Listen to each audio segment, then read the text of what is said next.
Welcome to the New Monks. This podcast is dedicated to those of us on the journey of evolution. Through these episodes, we will dive into the lives of individual people and discover what they have learnt and how they have handled their growth.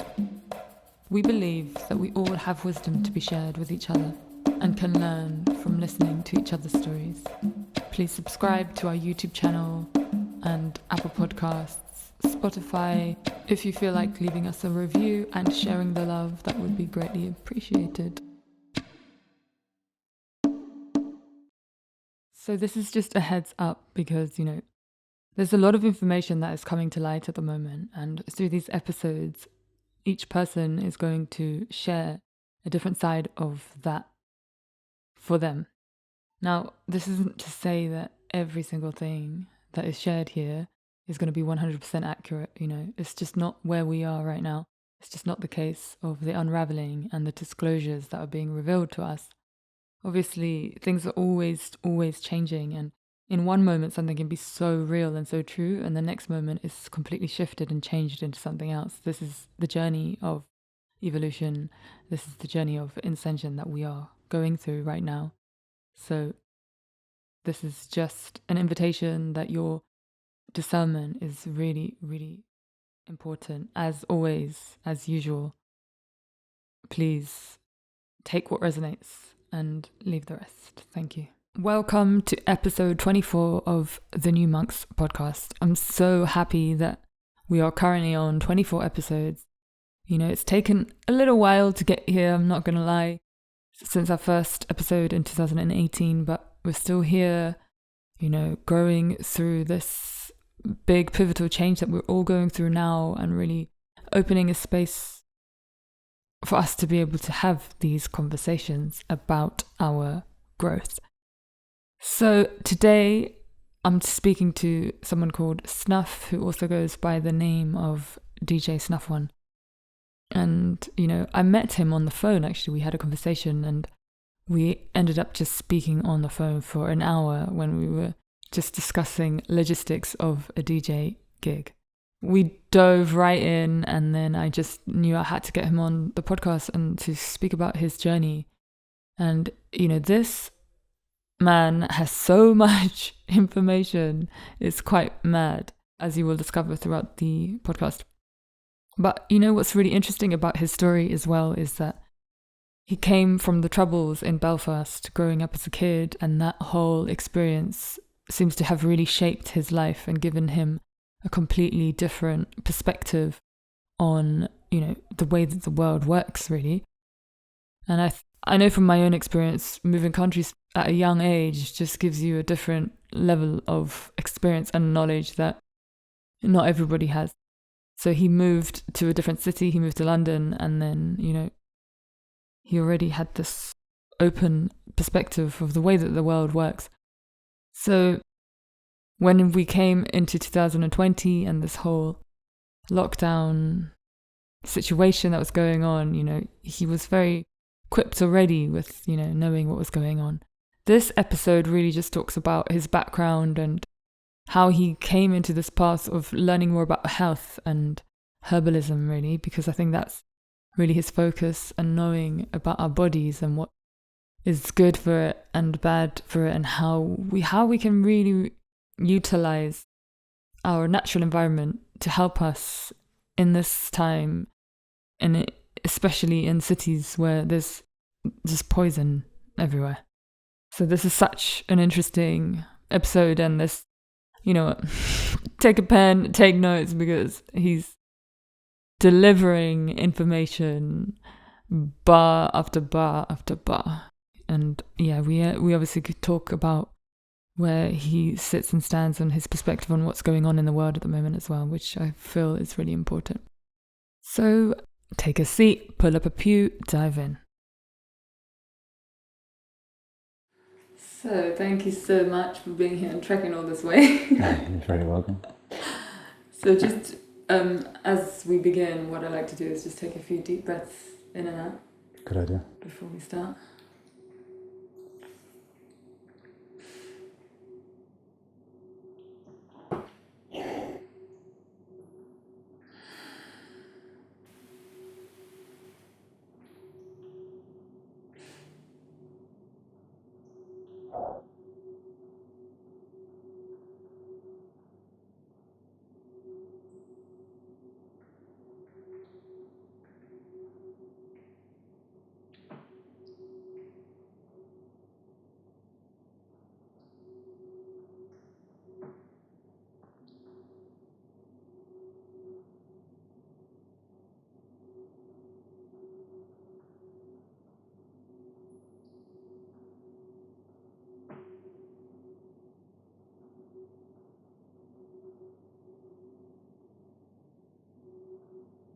And then just tell us how you're feeling right now.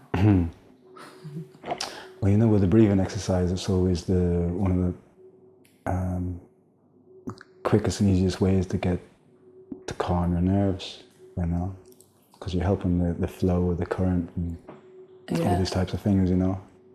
And often at the time, the stress is through hyperventilation, you know. So when you bring your breathing down, it definitely calms you, you know. As people know, like if you're having an anxiety attack or so, they always say to take 10 deep breaths, you know. And even before an important decision, you should always take some deep breaths, you know, because it helps to get some clarity and calmness, you know, and some stillness. Yeah, so it always helps. Yeah, I feel like it's so underrated. Breathing is really important, you know. And yeah, I mean, that's something we could actually talk about, you know, because, you know, the breath of life and the spirit is directly connected, because if you're talking about, like, in the realms of quantum biology, the electron and the proton, it's all being moved through the current of the breath, you know? Yeah, so yeah, breathing is really important, and we've got to a point right now where, especially when we're living in cities, people are breathing very shallowly, and also breathing through their mouth, which is not a good way to breathe, you know, because the whole nasal passage is where all of the filtration takes place, you know, obviously going into the lungs, you know. And even when you're doing that deep breath that you start your talk with, if we were to add a hum on the way out, you know, I think to people who just see that, will think that's some woo-woo stuff, you know. But on a real physical level, what's going on there is you're sending a vibration through the body, and in a very simple, practical sense, you're getting the nitric oxide to mix with the blood at the bottom of the lungs. So you're getting a better circulation in your blood straight away from just making that hum. And you're also getting a cymatic resonance in your temple, which is something that is good to clear like this space in a cymatic sense, you know. If you ever notice when you get tinnitus, if you were to close your eyes and cover your ears and just you hear that inside the temple, it's going to overpower the tinnitus and help to rebalance those harmonics again, and it will take away the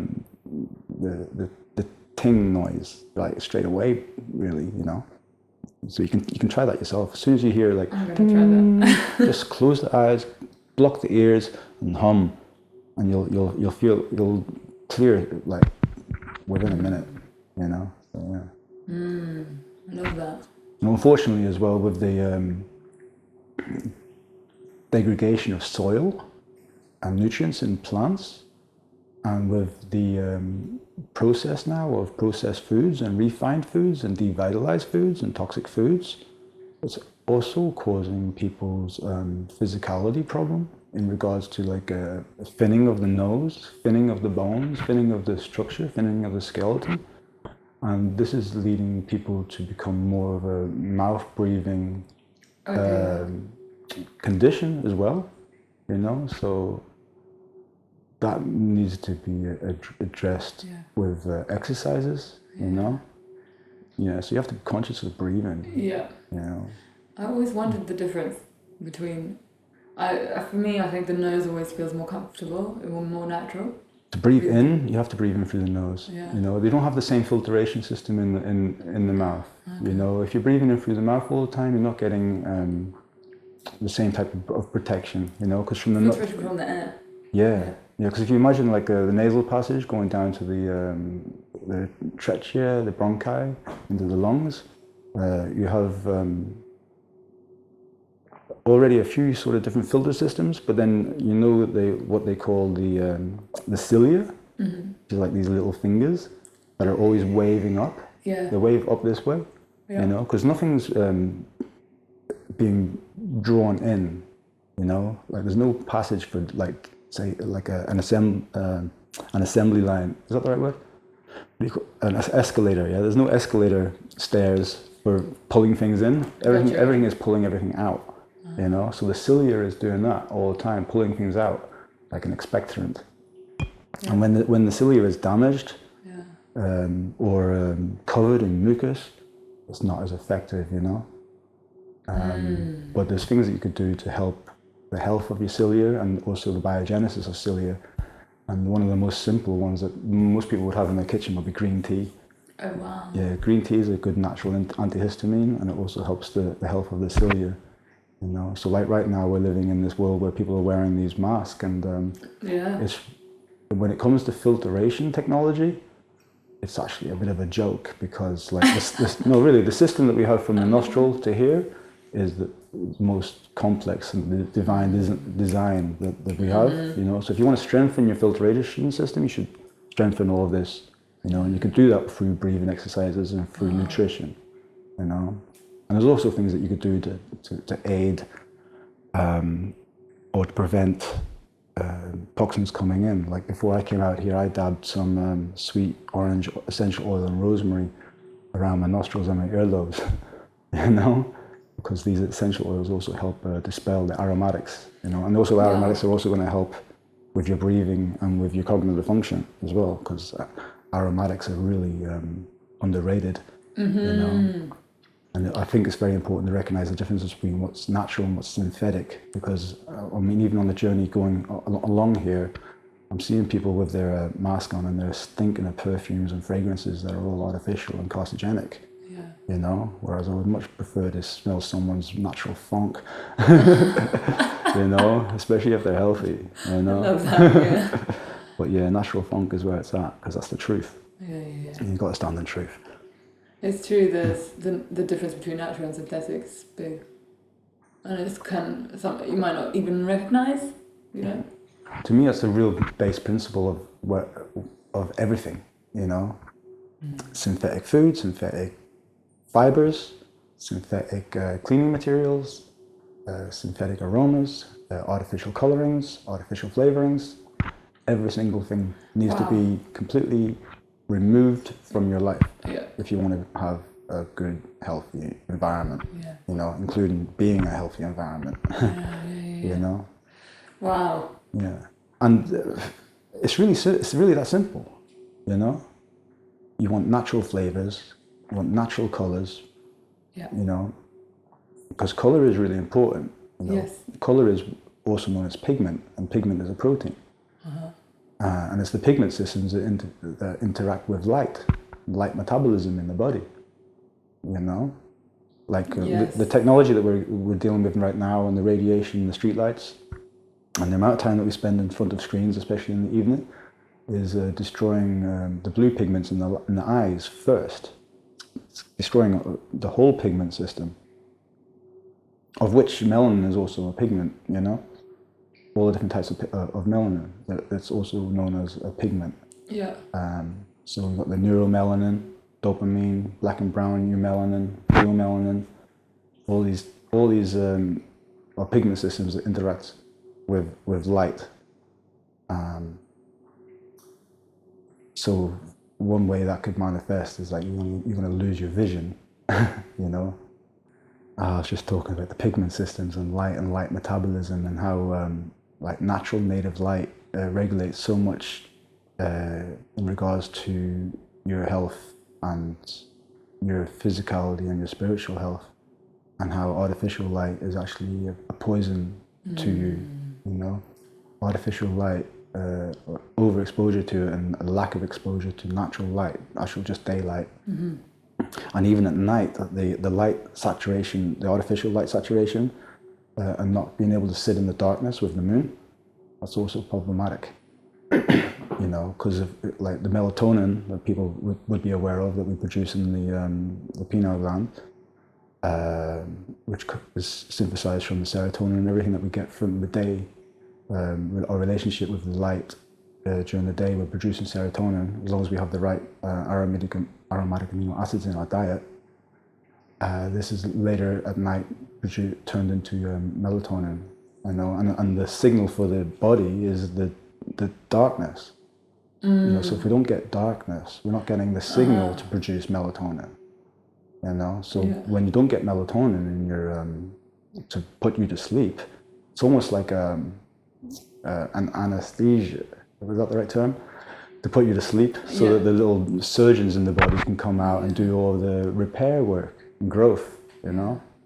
And if you don't, that doesn't happen, then you wake up stressed, you wake up anxious, and you wake up further along a path towards disease, you know? Whereas really you should be waking up smiling with some energy, ready for the day. Those screen dimmers, you know, you can get like orange. All that's going to help. Yeah, absolutely. A little bit.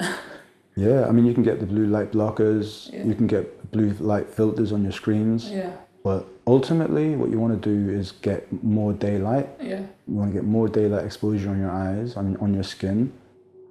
And you also want to have a diet that is high in pigment so that you can replenish the pigments that are being destroyed by the light. You know, because it's one thing filtering it and blocking it, but you can also strengthen yourself so that you can replenish and be able to withstand that damage.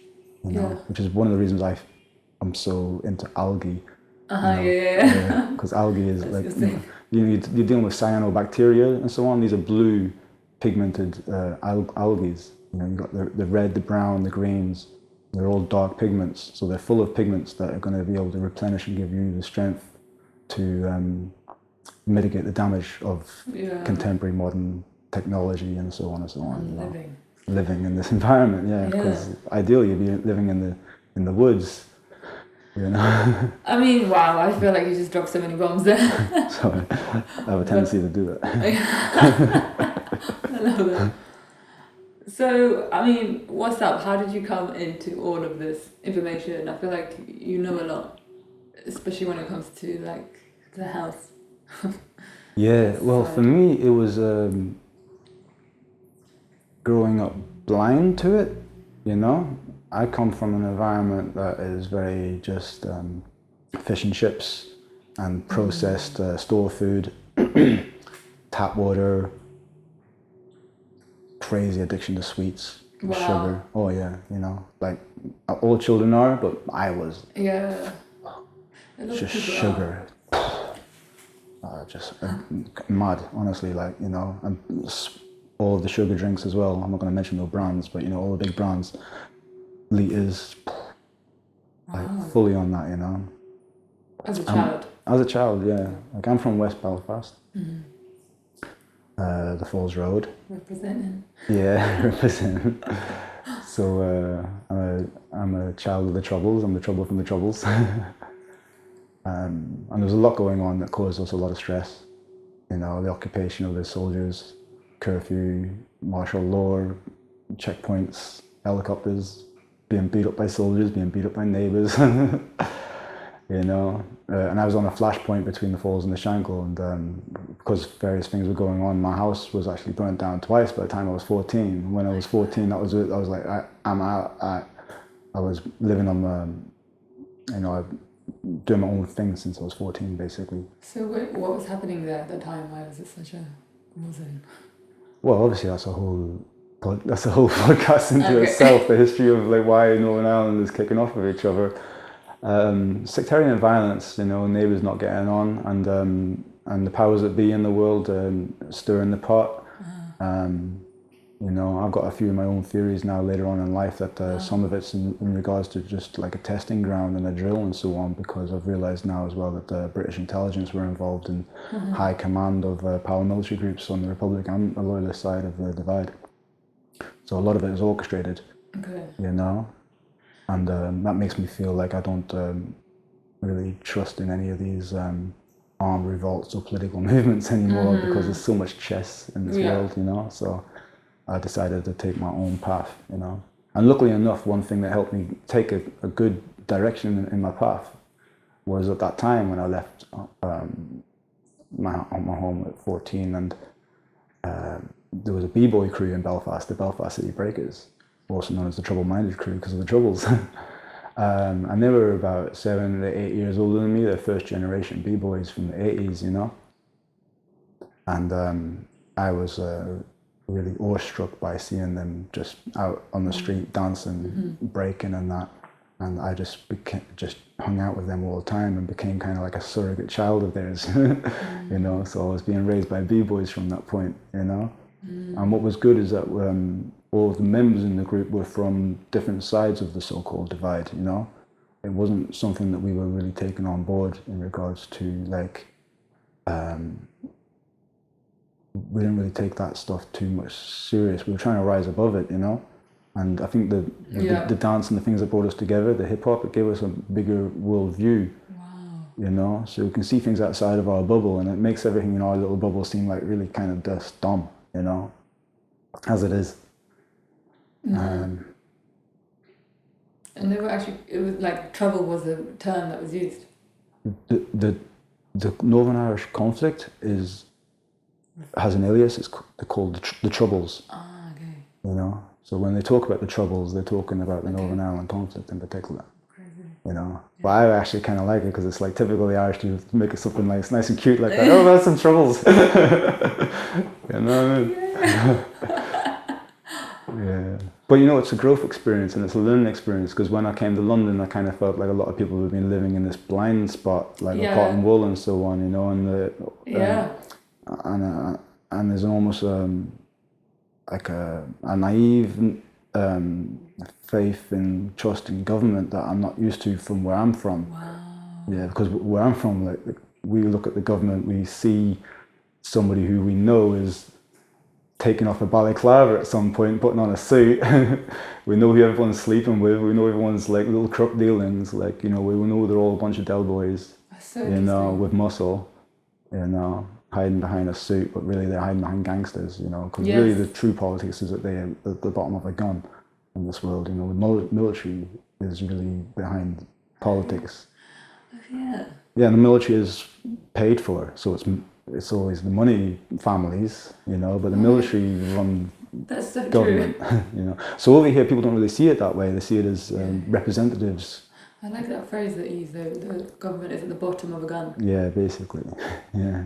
I mean, that's how I recognize it. Like that was my experience, and also from traveling around the world, I've seen that more evident in places that don't have the same kind of social structure that you would have here. Yeah. You know, but people think that this is like a more of a civilized environment, but not at all. It's just more. It's just more hidden, I find. It's just. I think it's a deeper complex of induced psychosis and neurosis at play. You know, like the social engineering to get people subservient to it. Yeah. Is a thing. Now I've been here long enough, I don't think people are as naive as I first felt, but there is definitely more of a go along with things to get along with things kind of attitude, and as well the idea that you just know a lot of things are out of your control and you've got enough going on in your own life to deal with, and that's perfectly understandable, you know what I mean? But you know, it's just different levels of what's going on in this rat race, you know what I mean? Yeah. And it's different in different places, you know, some places are even more, you know? Yeah. So anyway, like just to continue, like when I was like 14 up until about 21, I was really just raving, you know, with my older sister and all her friends, and then the gang there at the Belfast Sea Breakers. So it was typical sort of like teenage engagement of like indulging in you know, like even like pills and acid and stuff at that time, you know, to be honest, and drinking, you know, not to excess, just having a good time, you know. But like even in Belfast, when we were bringing like the peace process that we had, we always make the joke that we say like kind of like the ease and all that coming in is what helped the situation, you know, because there was a phrase, give peace a dance, and everyone was raving together, you know, and then going into areas that you know you would ordinarily maybe get killed in because of the sectarian division, but after hours and an after party, everyone's loved up. It's like, oh, here you are, right, so you are. What's all this about? You know, so a lot of like things slide because we're just getting on and thinking like, you're right, like this is actually like nonsense, you know. And when you start to see as well, a lot of barriers get broken down because you can see people are in the same boat as you you know, like you're living in the same type of shitty environment, fighting over what, like, Yeah. you know, and then, you know, if you do get your bit more clued up, you realize that you have a common enemy that's kind of like setting you ready up towards each other. Yeah. Yeah. But not everyone sees it like that, you know. And for me, I just kind of like, That's a major thing. I just dive into the, I just dive into the music and the dance and try to do stuff that I know is a bit more positive in the world, you know. Yeah. Yeah. So it sounds like, you know, when you joined the B-Boys, you were able to have a different perspective or wider perspective or something. When, like, did you always know as a child that this didn't feel right? Or, was there a moment where it was like, hang on a minute? When I was a child, it felt like we were being tortured, you know, and it was hard to understand why you would be born into an environment, you know, why would a creator create an environment you'd be born into where it's torturous and so stressful, and that whole hard man mentality where everyone needs to be tough and otherwise you're gonna get like whatever done. Because not everyone wants to be like that, you know, you want to like enjoy your life and you know, why does everything have to be like war? Yeah. You know? Yeah. And it didn't really sit right with me at all, you know? I always felt though, and I still believe that as children of that conflict, we have no responsibility for it. I don't know if that's the right word. No shame for it, no accountability, no guilt for it. Yeah. Like we were like kind of like the ones who had the boot on our head. Yeah, you just were born into it. Yeah. So my attitude towards the people who put their boot on our head wasn't one of seeking revenge. Our attitude as people who were experiencing it was, God, we would never want anybody to experience this. Wow. You know? And I've always felt that people who were afraid of us having that boot taken off our head, and I always felt that they feared the reprisal. Mm-hmm, yeah.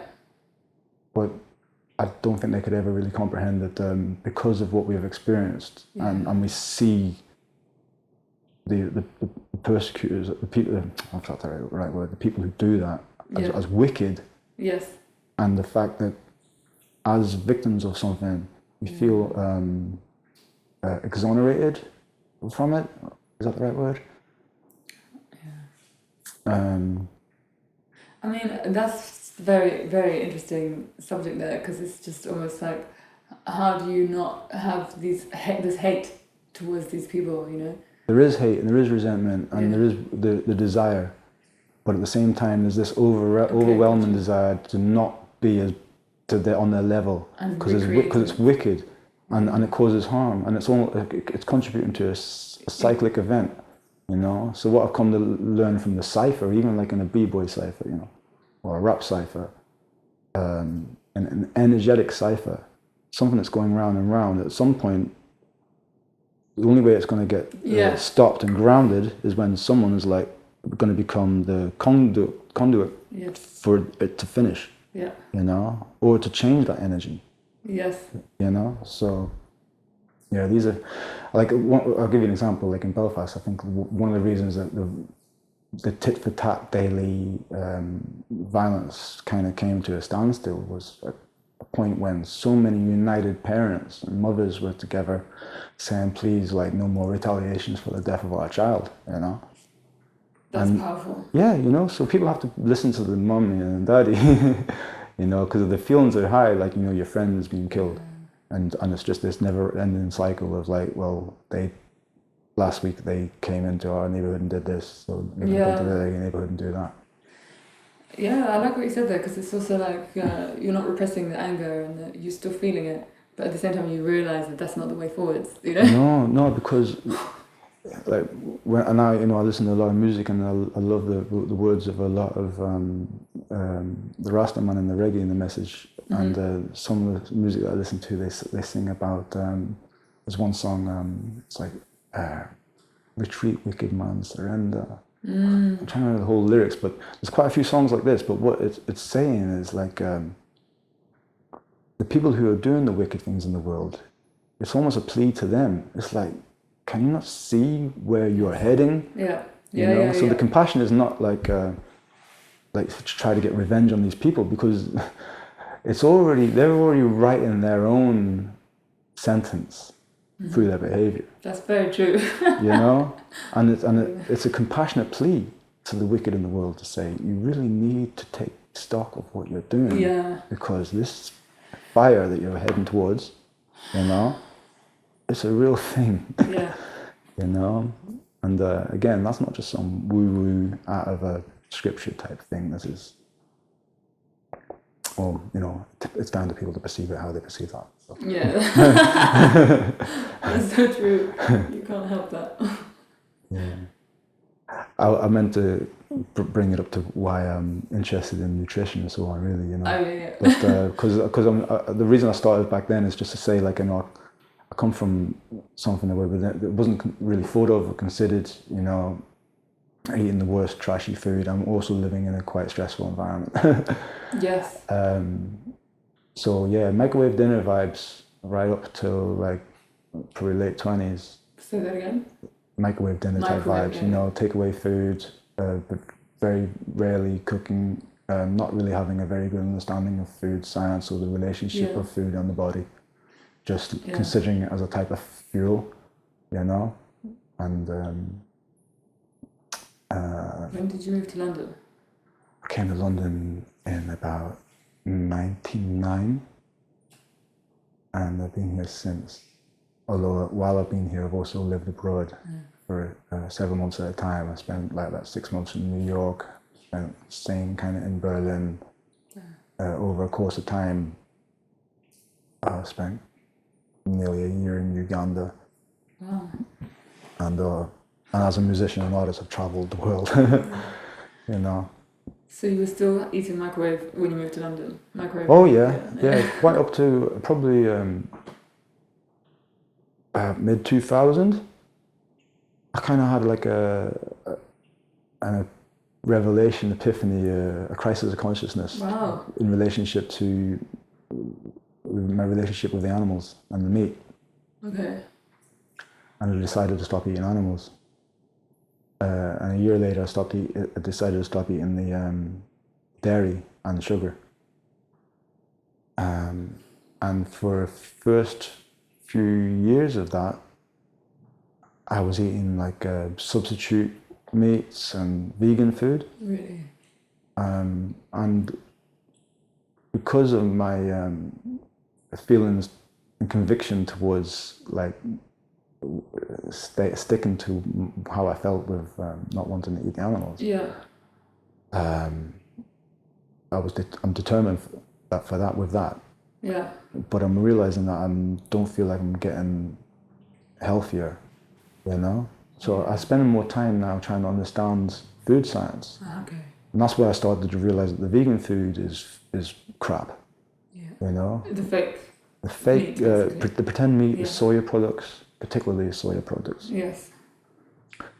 And all sorts of processed types of fake meats and stuff that's promoted as being vegan, but it's full of artificial colorings and flavorings and sugars and da-da-da. So much sugar. You know, like all this stuff needs to be got rid of. So then I got deeper and deeper and deeper into stuff and taking a big interest into studying it, you know. Starting first by just listening to lectures by charismatic people that caught my attention, like Dr. Sebi. Love that. You know? So I was watching Dr. Sebi a long time before he passed under very suspicious circumstances, as a lot of holistic healers have done in the past so many years. I could talk about Sebi all day. Sebi is a G, but I would recommend just watching his lectures himself. Rather than listening to people talk about him, it's better to watch his own lectures. I love that, yeah. Yeah. Or if you are going to listen to anyone talk to you about him, it needs to be people who spend a lot of time with him. You know, there's a guy called Mr. G who wrote a book called My Journey with Dr. Sebi. Wow. and he was Sebi's kind of photographer and cinematographer. Used to film all his lectures and so on. So he's got a book. It's really a good read, and he's got like recipes at the back of the book and so on. And then some of his children, like Victor Baumann and the co-defendant who was in court with Sebi in the court case. I don't know if you know about the court case. Yeah, the court case was basically he was putting out information saying that Usha village, his village in Honduras, his retreat, was now curing AIDS, syphilis, this, that, and the next, right? So they take him to court, so you can't say that. You know, so he's in court defending himself. His partner at the time, Annette Thomas, was a co-defendant. She's also known as Mama Pill, who's the mother of Blue Pill and Red Pill that, you know, people watching might know of as people who are in the holistic community. You'll see videos of Blue Pill and Red Pill. And the other brother is KT, the Arc Degree, who is somebody who's a mentor of mine. I study with KT, the Arc Degree. They're all children of Mama Pill, Annette Thomas, who was a co-defendant with Sebi in the court case. Okay. So Sebi managed to get the court case thrown out because he brought in people who came to his village who had AIDS. Wow. Right? HIV positive, full-blown AIDS. And he cured them. And the proof was the before and after certification and paperwork from their doctors, you know? And then they also could not do him for claiming to cure anybody or to use medicines because everything was dietary. So it was all food. Wow. So like when you're dealing with herbs, food, fasting, thermal waters, being in an environment as rich as that retreat is located in Honduras, with the cymatics of the woods and the jungle and the terpenes and everything that you're soaked in. Yeah. It's a very healing environment. You're not going to get the same type of healing experience in a city. Yeah. You know, because already you're in an environment that is damaging you, and you cannot heal in the same environment that made you sick. Oof.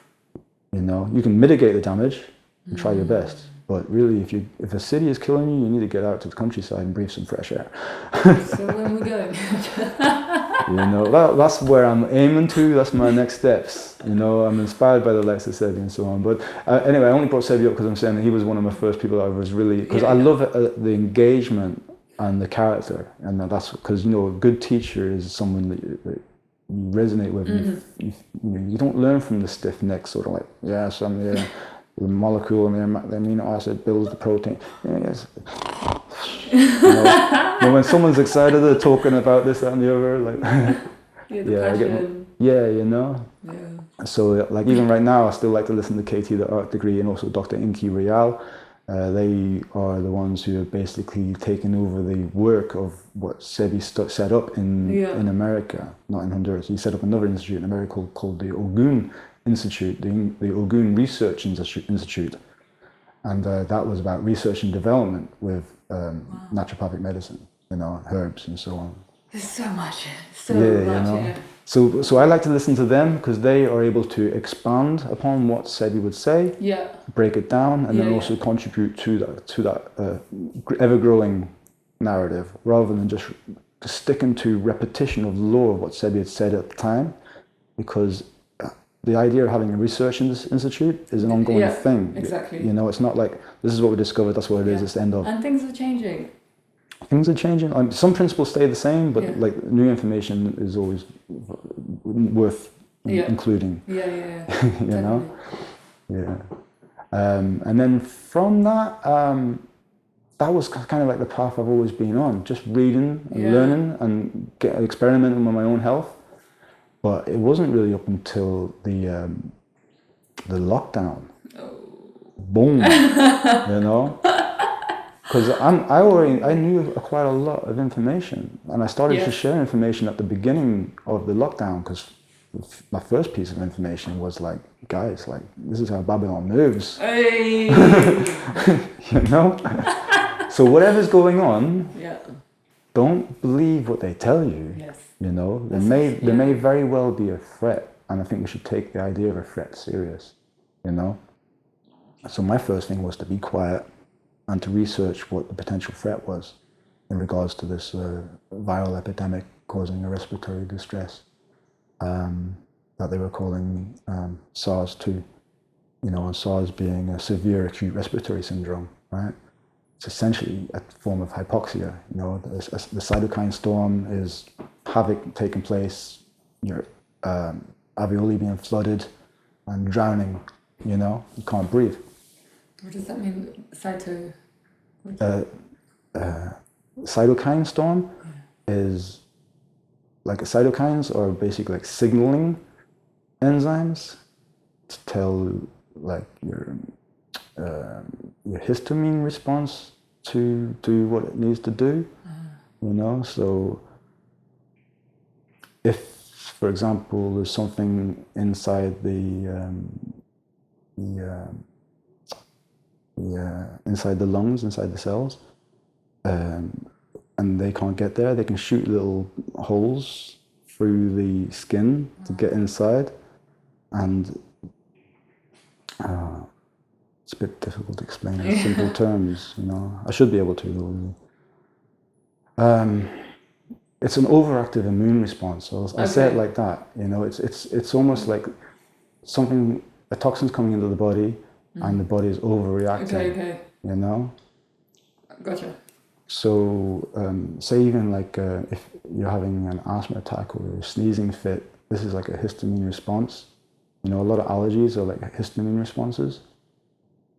And it's one of the reasons why the cannabis or the green tea have been used as ways of mitigating the damage that could potentially occur from a cytokine storm, because it's a natural antihistamine. So it's going to alleviate the histamine response. Yes. So if you can prevent the histamine response, then you're not going to get the level of flooding that's going to take place, So antihistamines and antioxidants right now are really important for everyone's health living in the city. Antihistamines because of all the allergies, and antioxidants because of all the oxidative stress that's taking place from the technology and the radiation and just general stress. There's so many stresses. So we're all being subject to free radical damage. So you need to have a high antioxidant diet, And I'm always recommending things like tart cherry juice and grape juice, the green tea. I would tell people just to look into that more themselves to see what foods are high in antioxidants. One of the things that I always recommend as a key is to look at the color, because antioxidants are often, and pigments are often sometimes interchangeable. So when you're looking for those the vibrant reds and yellows and blues, these are also forms of antioxidants. Like even your vitamin A, like the beta carotenes, like these are forms of antioxidants as well. So anyway, I'm saying at the start of the lockdown, my first bit of information was like, there's a move being made, right? Let's figure out what's going on. And I shared a lot of information about how to prevent viral infections and proliferation of viral infections. And at the same time, I was also sharing information on how to mitigate the dangers of the rising levels of radiation, because they're just on the 5G rollout. And both of these conversations were highly sensitive at that moment. That's true. Because there was such a campaign against the idea that 5G could anyway be a potential health threat. Yeah. But there I was sharing over 1,000 studies on the Facebook showing the biological dangers of wireless telecommunications from 2G, 3G, 4G, and 5G is such an enormous leap. It's basically like stepping into a microwave, It's like the leap from 4G to 5G is massive, I mean, I find it so interesting, because I remember when mobile phones came out and everyone was like, be careful. Do you know what I mean? And then we just forgot about that. I know. I mean, they do actually have a warning. If you go into the security, I think the settings of security, there's something in the phone. You can there's a safety information, and it says you need to have it at something like 5 millimeters minimum away from your skin. Wow. You know, so you can imagine when people putting them in their bras and their pockets on the phone for urges. Like that's migraine, and that's not a good sign. That's dehydration as well. You know, you're dehydrating the brain. The phone is dehydrating you. The technology is dehydrating. You know, which is one of the reasons we need to drink more water. You know, if you live in a city, why I drink so much water. Yeah, you know, your body's needing it, you know. And also eat your water, you know, food that is food that has got a lot of moisture. And again, you know, I'm always going to keep bringing this conversation back to the algae because that's what I specialize in now, right? But a lot of the algae are really good at helping you to retain water. Yes. Not in a bad way, you know. Some people have water retention issues. I don't mean it like that. I'm talking about the viscosity of your plasma. Yes. You know, having a more mineral dense bone marrow, having healthier cartilage, more material for your tendons, stronger myelin sheath, all these things, your connective tissues, your fascia, you know, a lot of that's coming out of the algae, but also the way the algae gel up in the body, the viscosity acts as like an insulator against radiation, you know. And also when you strengthen the viscosity of your structure, it gives less scope for pathogens and these types of little invasive friends to come in and you know, occupy the space, you know. Because I always say colonization starts in the colon. You know. Which one? Colonization. Colonization. Yeah. I was like, did you say that right? Yeah. Yeah. I'm not joking, because on the onset of colonization, it started with trade. Yeah. And that trade was mainly swapping very useful goods from people living in indigenous environments and then giving them refined goods and sugars and processed foods. And the first generation of people who interact that processed, refined diet, these are the people that start getting tuberculosis, all sorts of cavities, just disease, you know, is coming out of that. And that's where we are today. You know, we're going to talk about like a global pandemic of a bogeyman virus and ignore all the pesticides and herbicides sprayed directly onto our food, directly on us, the crap that they bleach the water with, you know, to clean the water.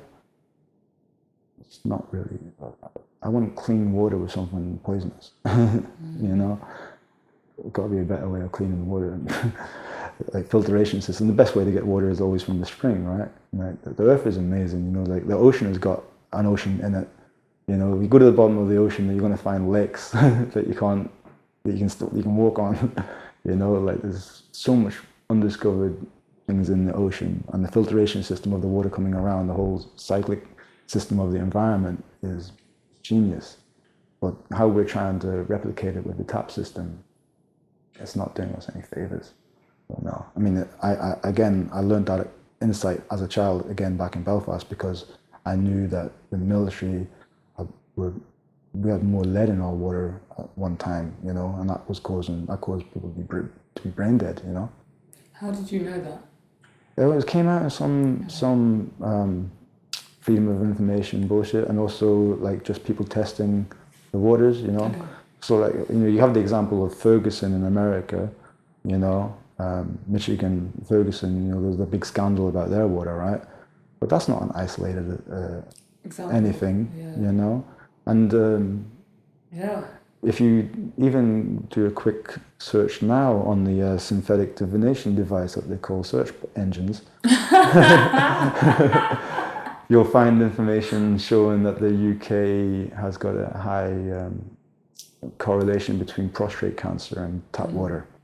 Yeah, I mean, it's just crazy. The amount of information that you're sharing here is mad. And I think it's really simple though, like, because honestly, what I'm saying about the when you see it, but that's the thing. When you see it, it's simple, you know. So, and it's about trying to be able to break it down into simple terms so you can share it like that. So and I'll never stop saying that it's really as simple as natural light getting the sleep at a good hour, circadian rhythm, eating natural native foods, and doing things to improve your mood, you know, you'll be so healthy if you can be around people and have good, loving, happy relationships, eating natural native food, be in the light. Yeah. All these things are going to optimum health.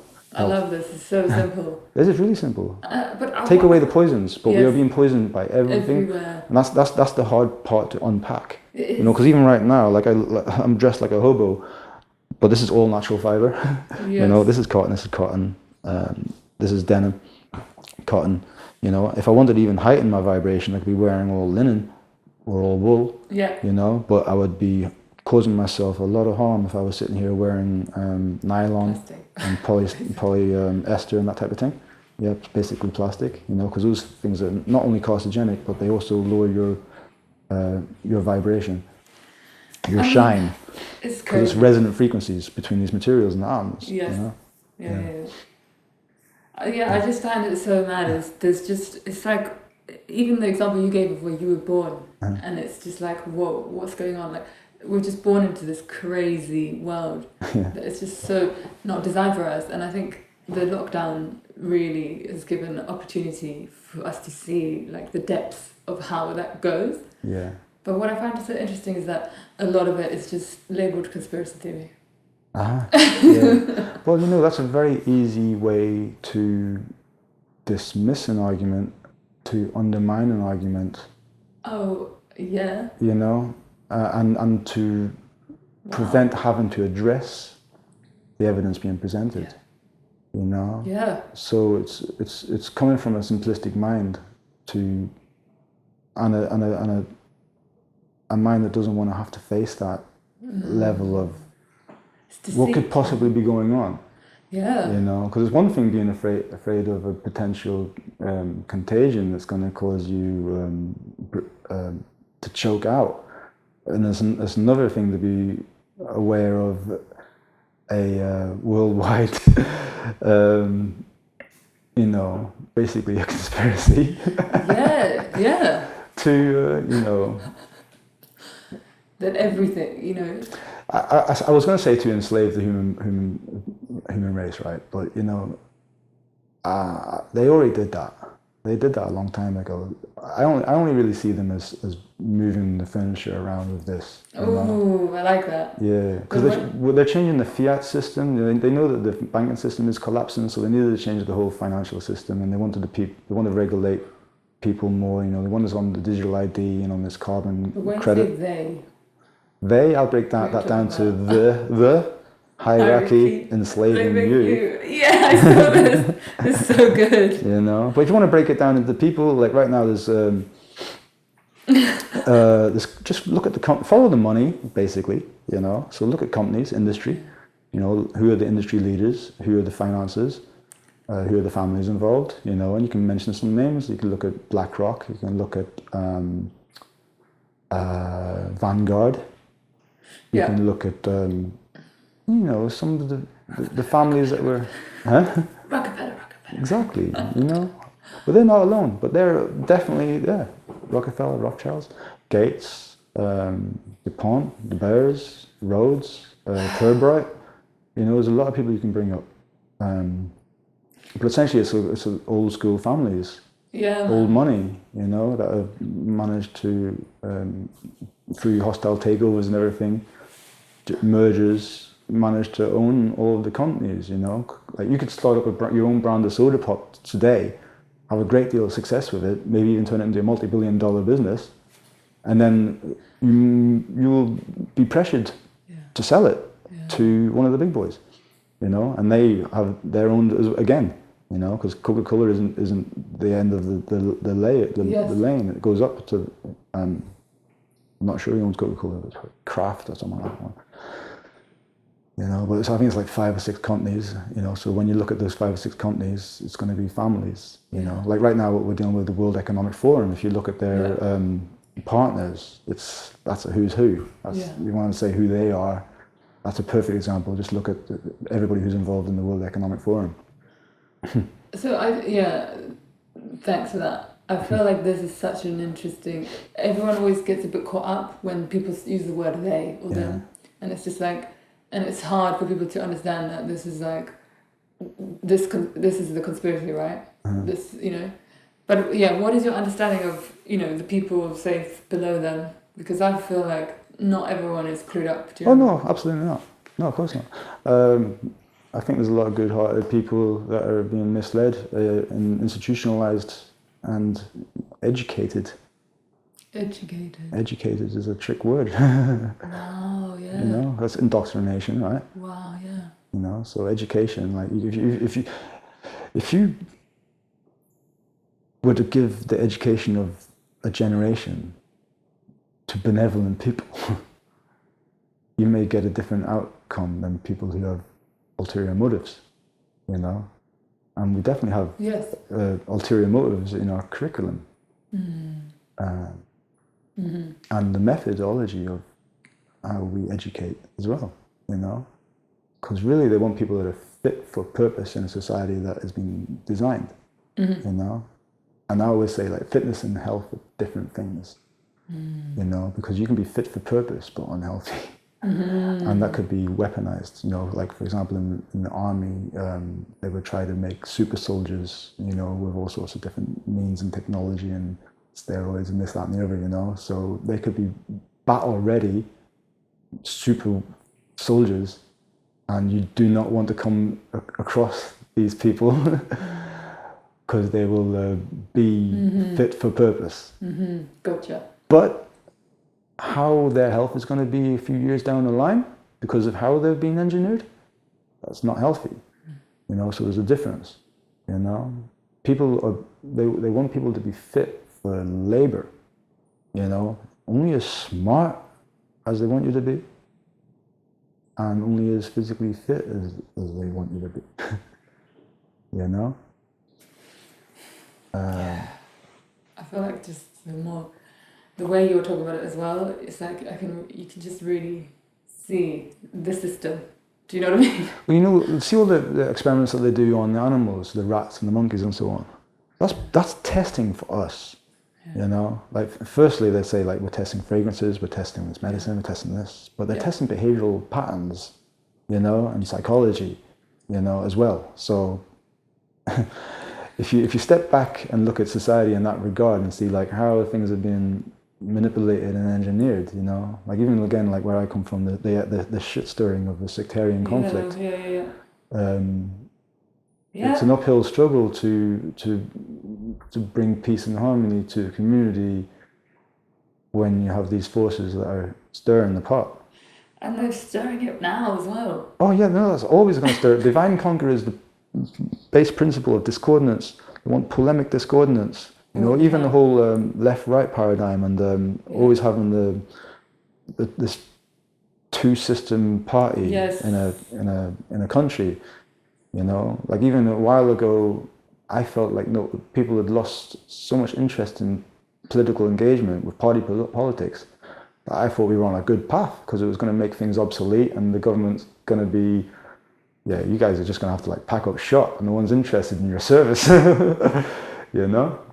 But then they create. What I noticed was when Corbyn was running. Everybody felt like it was a really good thing because he seems like a guy with a good heart and all that. But what I recognized was he was used as a kind of a flag to galvanize the right against him. So that created a political engagement again in the voting system. And then because he was getting slaughtered and slandered, the alleged left started to jump up in defense of my man, you know? And then now you've got this discordance again. And it's the discordance that's creating engagement, and it's the engagement that's giving it power, you know? Yes. Same as arguing on Instagram. Yeah. You know, you could be arguing about Instagram on Instagram, you know, but you're giving that engagement. So if you're giving it engagement, you're giving it power. When you take it away, like, because if you really want to deal with sovereign, spiritual, you know, individuality or whatever, you know, connected with everything and so on. Yeah. You need to be individual but connected. Yeah, just not connected to this Babylon system. That's fake. Yeah. But you want to connect to what's real. Yeah. You know, the cosmos, Gaia, like Earth, like the elements, life. Yeah.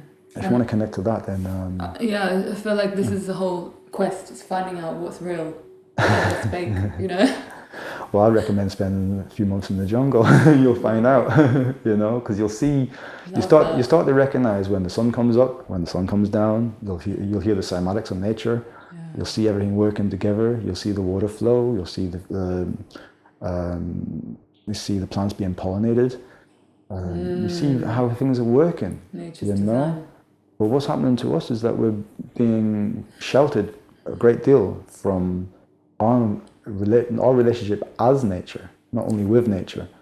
Oh wow, I love that. Know? Yeah, because we're not separate from nature. No, we're not. You know? But when we build this environment, it feels like we've created this sterile enclosure. You know, this is almost a type of zoo. You know, and it's a zoo that's been weaponized. It's almost, you know, you see the correlation between like a city and the microchip motherboards. Yeah, you I've know? seen that. It's so mad. like, you know, there's a relationship to that as well, because we're making, it's our energy is being harnessed to make this happen. You know, it's true, I'm not to throw the baby out with the water type thing as well. I like my technology. I'm all about modern cons and all that. But I don't want to be conned by the modern cons. You know what I mean? And I'm not trying to live in smart city world either. You know? Smart city world. Yeah, that's what's coming down the line, right? Yeah. You know, because smart city is it's carcinogenic to begin with. You know, so I'm not feeling the health implications of it. But I don't want to detach from the natural world that extent. It needs to be in harmony. It needs to be in balance, you know, because we are technology. Everything that we're using is coming from us. You look within and you discover, you know, how to make the camera from the eye, you know, and speakers from the mouth, and receivers from the ears, and the body is basically like teaching us everything. And if it's not coming from the body, it's coming from an observation of something else in nature. And then we're breaking it down into technology and replicating it. So I'm not a technophobe in that regard, you know. But I'm aware of how knowledge is weaponized against us. I think the awareness is very important. Yeah. Well, that's what it is, because knowledge is power, and they use it against us. Exactly. You know, so we become enslaved to you don't know, you don't know. Yeah, you don't know, and you don't know what you don't know. Exactly. As well. That's why it's always important to stay in student mode, you know. Yeah, 100%. It's so true. It should always be student mode. You can't just say that you can't stand on everything that you say. Yeah. You know. I just wanted to ask you. You said in your 20s you realised the connection between animals and you didn't want to harm them. Yeah. You said you had an epiphany. Just wondered what. Well, it's going to sound corny, but you know, I love my reggae music, and in particular, like Bob Marley. And I think growing up in Belfast, we all love Bob Marley, you know. Wow. Yeah. Like Bob Marley, like if you talk about reggae to people in general, they don't know anything other than Bob Marley. That's so true. Right? So for me, if I wanted to play a reggae event, and I'm not just going to play Bob Marley all night, but if I wanted to do a reggae night, it would need to be like Bob Marley's anniversary, Bob Marley's birthday, Bob Marley's something, you know. But I listen to Bob Marley. He's very prophetic, and I like how he has his view on the world, and obviously he lead me to the teachings of Haile Selassie and so on. Okay. You know, because that's his message. His message is a messenger for Haile Selassie. It's a Rastafari message, you know. So it takes you back to the king, and that takes you back to Orthodox Christianity, and then you get to look at, you know, that, and then you're breaking down the allegory and trying to understand the science in what's being said in these stories and parables. But anyway, that's another tangent. I'm just saying, like, I had a vision of Bob Marley. Just came and was talking about the relationship with us and the animals, and being Ital, you know, Ital with the terminology, and livity as well, having that relationship with the plants. And Ital is the food. Ital is a terminology that is similar to herbivore or vegan, but vegan is obviously with pretend processed crap, right? Yeah. And it's not with a health focus. Herbivore is eating natural food, herbs and so on. That's more health focused, and it's more of a natural diet. Ital means that it's a living food that is seasonal and most likely foraged. Okay. You know, because it's picked, and it's like if you live in the countryside and you're growing your own food, that's going to be Ital. Okay. You know, there's no pesticide. It's all. It's not monocropped stuff. You know, this is me taking it to the extreme, and this is an extreme of Ital. But you'll get people who would argue against that and say Ital just means that they don't have salt, they don't have pork, You know, so there's different views on what that means. But the most diehard in the Rasta tradition who use Ital, that's where I subscribe and lean more that direction, because I'm a bit more of an extremist. You know, because I feel that you have to be. And the more you become an extremist with dietary discipline and so on, the less extreme it feels. You know, to the outside looking in, it looks deep, but to me, it's absolutely normal now.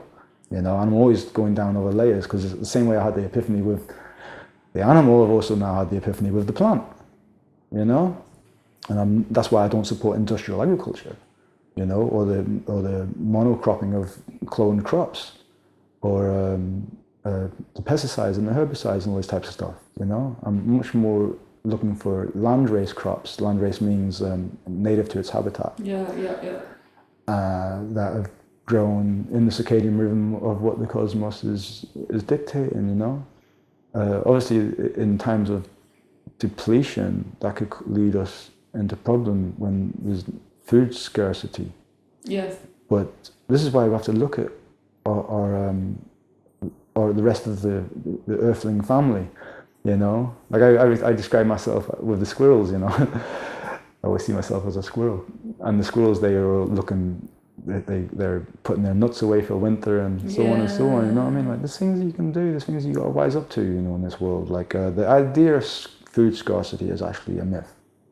You know, because that's one way that they can promote the idea of the green revolution and the GMO foods and so on. They say they're going to prevent starvation. But right now, I mean, we could easily end starvation right now just through equity of food distribution. But instead, they want to inject everybody with poison. You know, they got the money for that, but they don't. You know, that's an alarm bell, surely, for people. You know, Just saying. No, they're willing to spend billions of our money. You know, because people think it's a free lunch. Yes. But a free lunch, they do. Who paid for that free lunch? It's tax money. You know, so we're being. You're working on a lot of people. The percentage of tax is crazy. You know, and you want to give that to a pharmaceutical company so they can go from $1 billion profit to $1 trillion profit and poison people in the process. You know, with all of their fugazi data and corrupt science and censored this, that, and the other. I'm like, really? No. Honestly. You know, and when you break it down, where the origin of the pharmaceutical industry is all based on herbalism, really. You know, because you're dealing with botany. How can it not be? Botany is the original science, you know, and I follow the science. I trust the science, actually, you know, which is a trigger word right now. But when I talk about science, I'm talking about the natural law. You know, not synthetic science or what these people are doing. That's the bastardization of science. You know, corruption and commercialization and. There's such a misconception, because I feel like that people say, no, I'm following science, and I'm like, I'm following science too. What are you talking about? I follow their science all the way to the bank. Yeah. You know, but I follow my science to the creator. Oh, you know.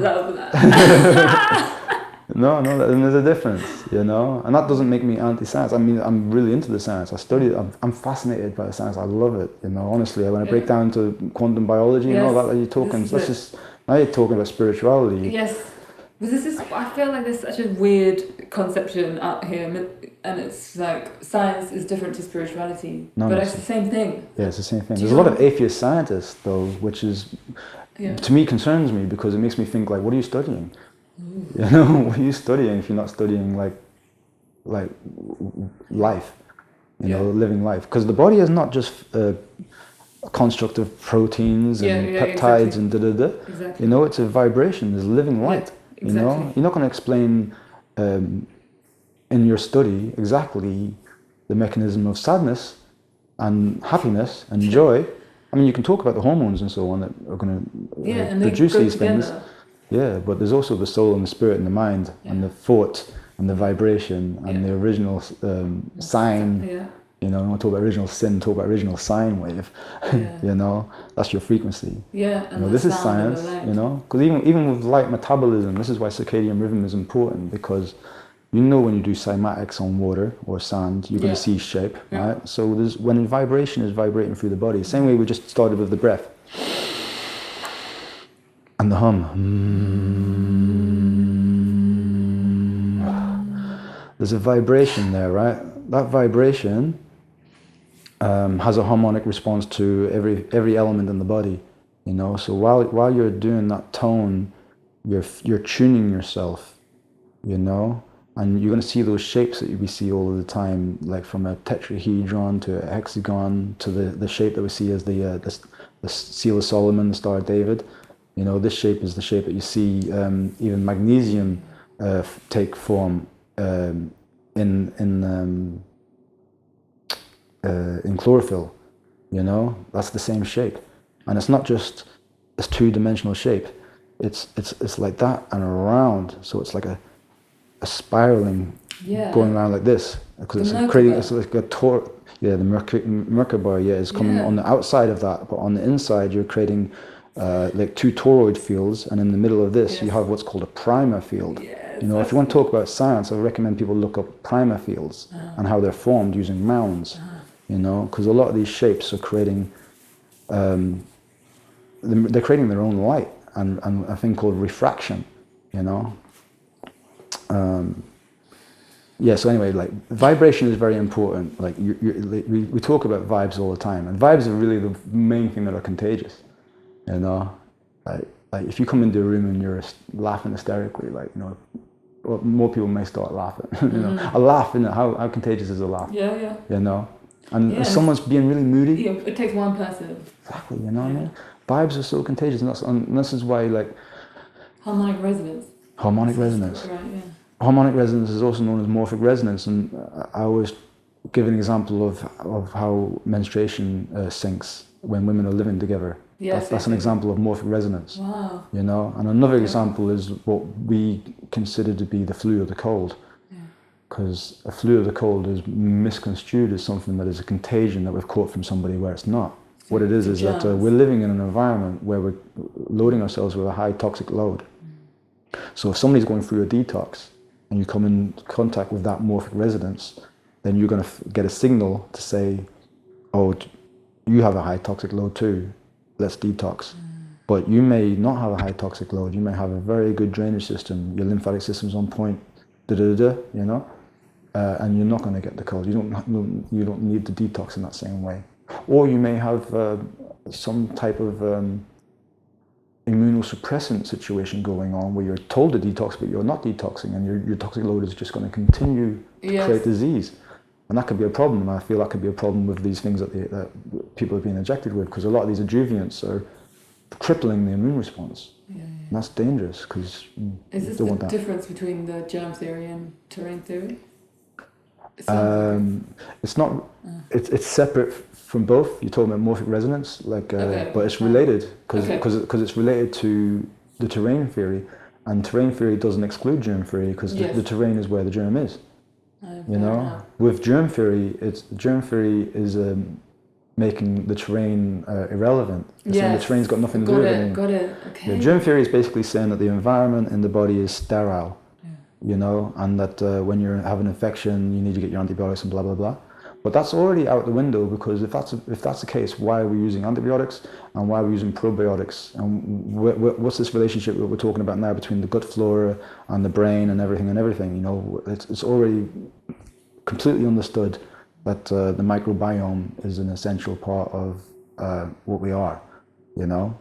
And and a healthy terrain is we're talking about, like, your glycocalyx around the cells, and a strong mucous membrane and with integrity, the viscosity of your plasma, you know, everything going on in the body. You know, your fat to muscle ratio. This is all terrain. You know, and the terrain is what's known as pleomorphic. And pleomorphism is when one thing can kind of turn into another or grow into another. There's growth and growth and decay, but the decay actually becomes fertilization for more growth.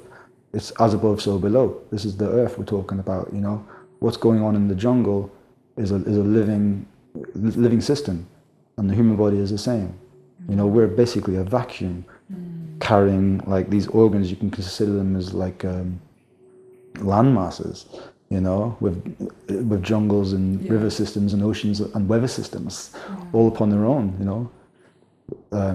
I geek out on this shit, you know. I study like I got a book by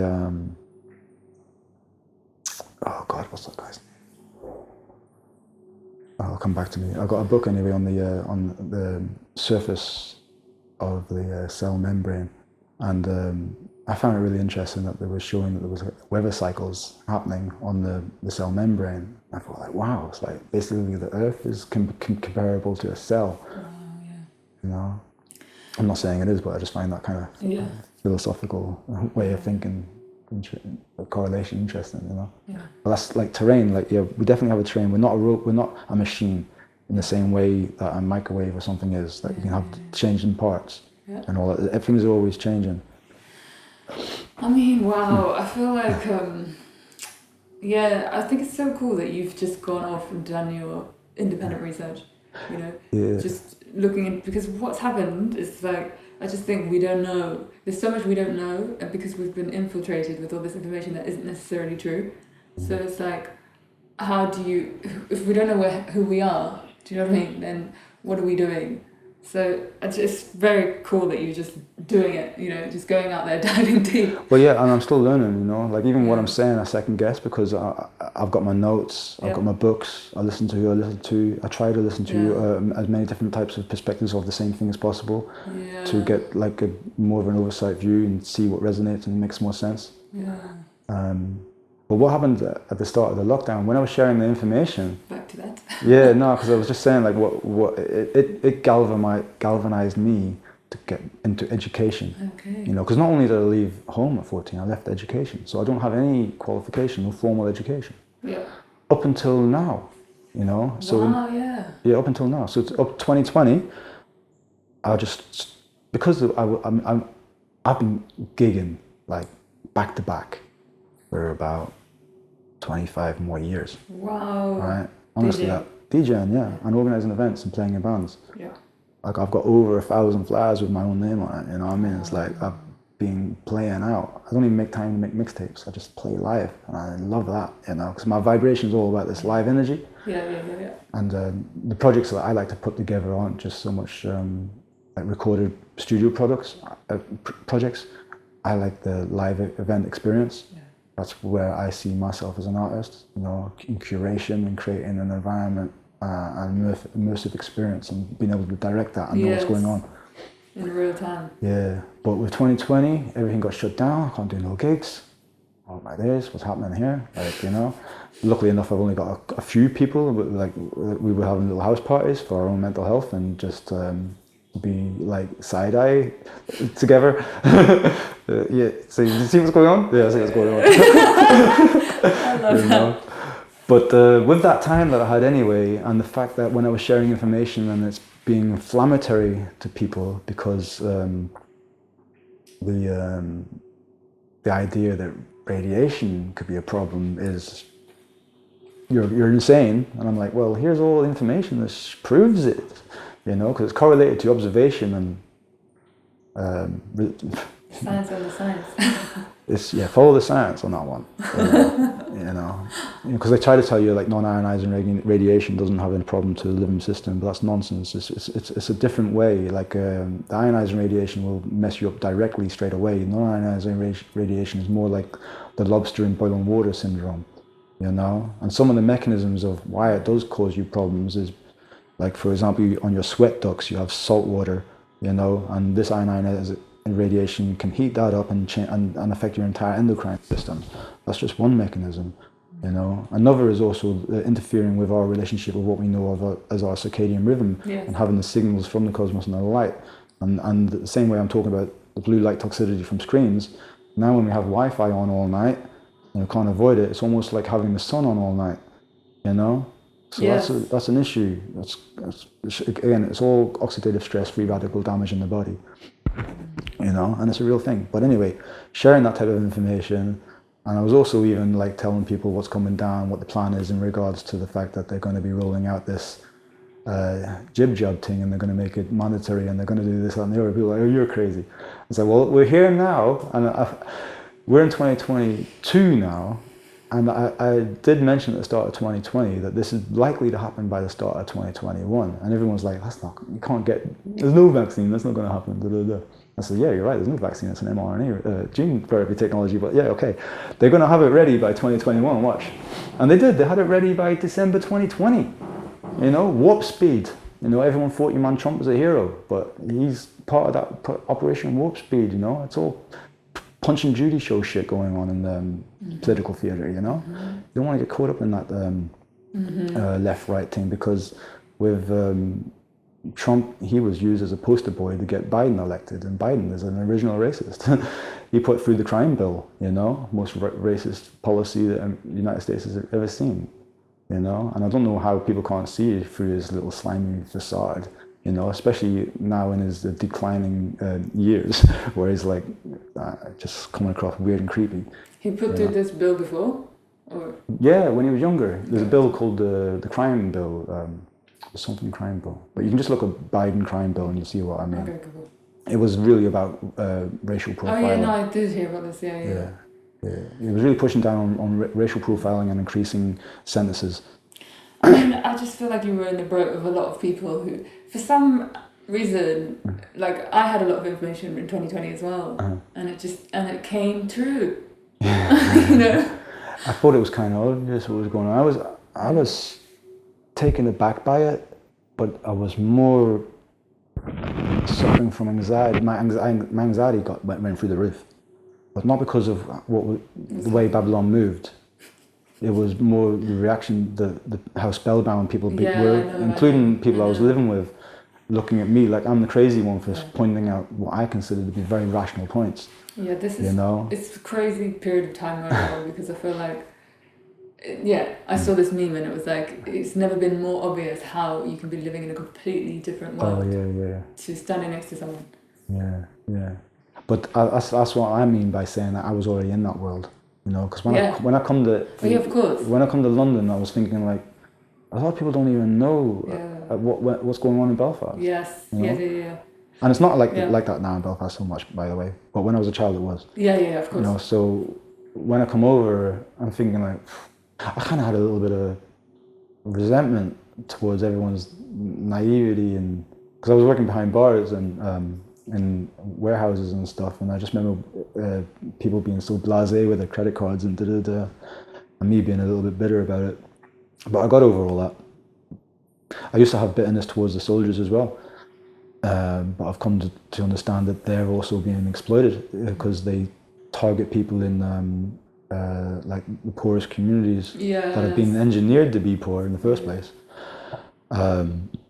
And they usually have bleak looks on life in regards to career options and so on, and then they give them all this idea of honor and belonging and being in the right thing, you know, because there's all this propaganda about how the empire and so on, you know. It's just mad. Yeah, it is what it is, you know. It's just what it is, you know. What is so I see those people as being exploited the same way that we were, you know, because it's like grooming, like child grooming, you know. It's like, I'm not a fan of the war machine, and I don't take no sides on the war machine, you know.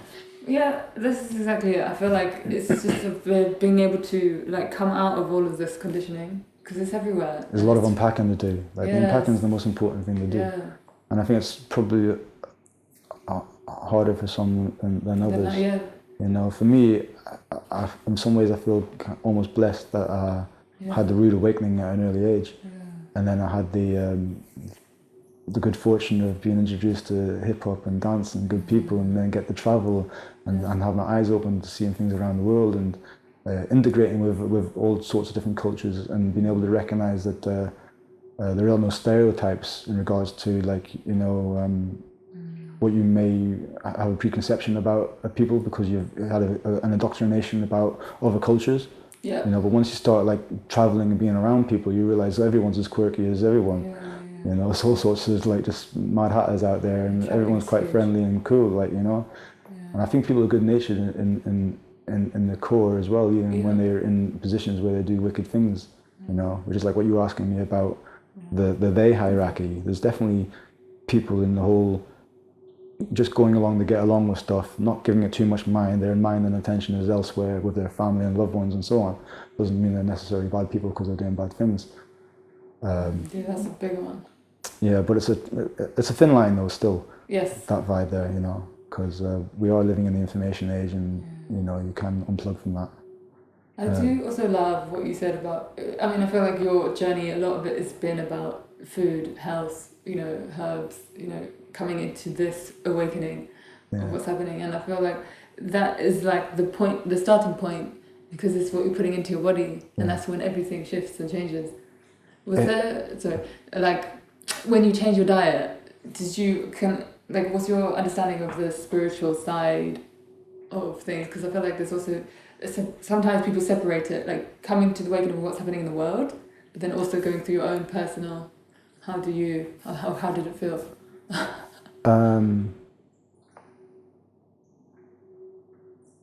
I think it was more when I started to make the transition from the vegan food into eating like real living plants. Okay. And recognizing that there's an exchange of life energy, and that I should be living in a position of gratitude for that, and also, you know, having the thanks and also the onward well wish for the spirit of whatever its onward journey. You know, because like the time when I went to Venezuela into the jungle with Nati and the gang, there was a real acute awareness of everything that you eat. There's a kind of a mantra and a chant to, like a prayer basically, you know, to give thanks for the food and to wish well to the spirit of the energy of that food and its onward journey. Which we kind of... And again, that can seem woo-woo again, I know. Yes. I know that can. But it's one of the things, you know, you have to be there. You know, or you have to be here, you have to be where you are to get it, you know. But when you have to be present, you have to feel it and to understand it. Like, and when you have a more of an appreciation, though, I believe, with the compatibility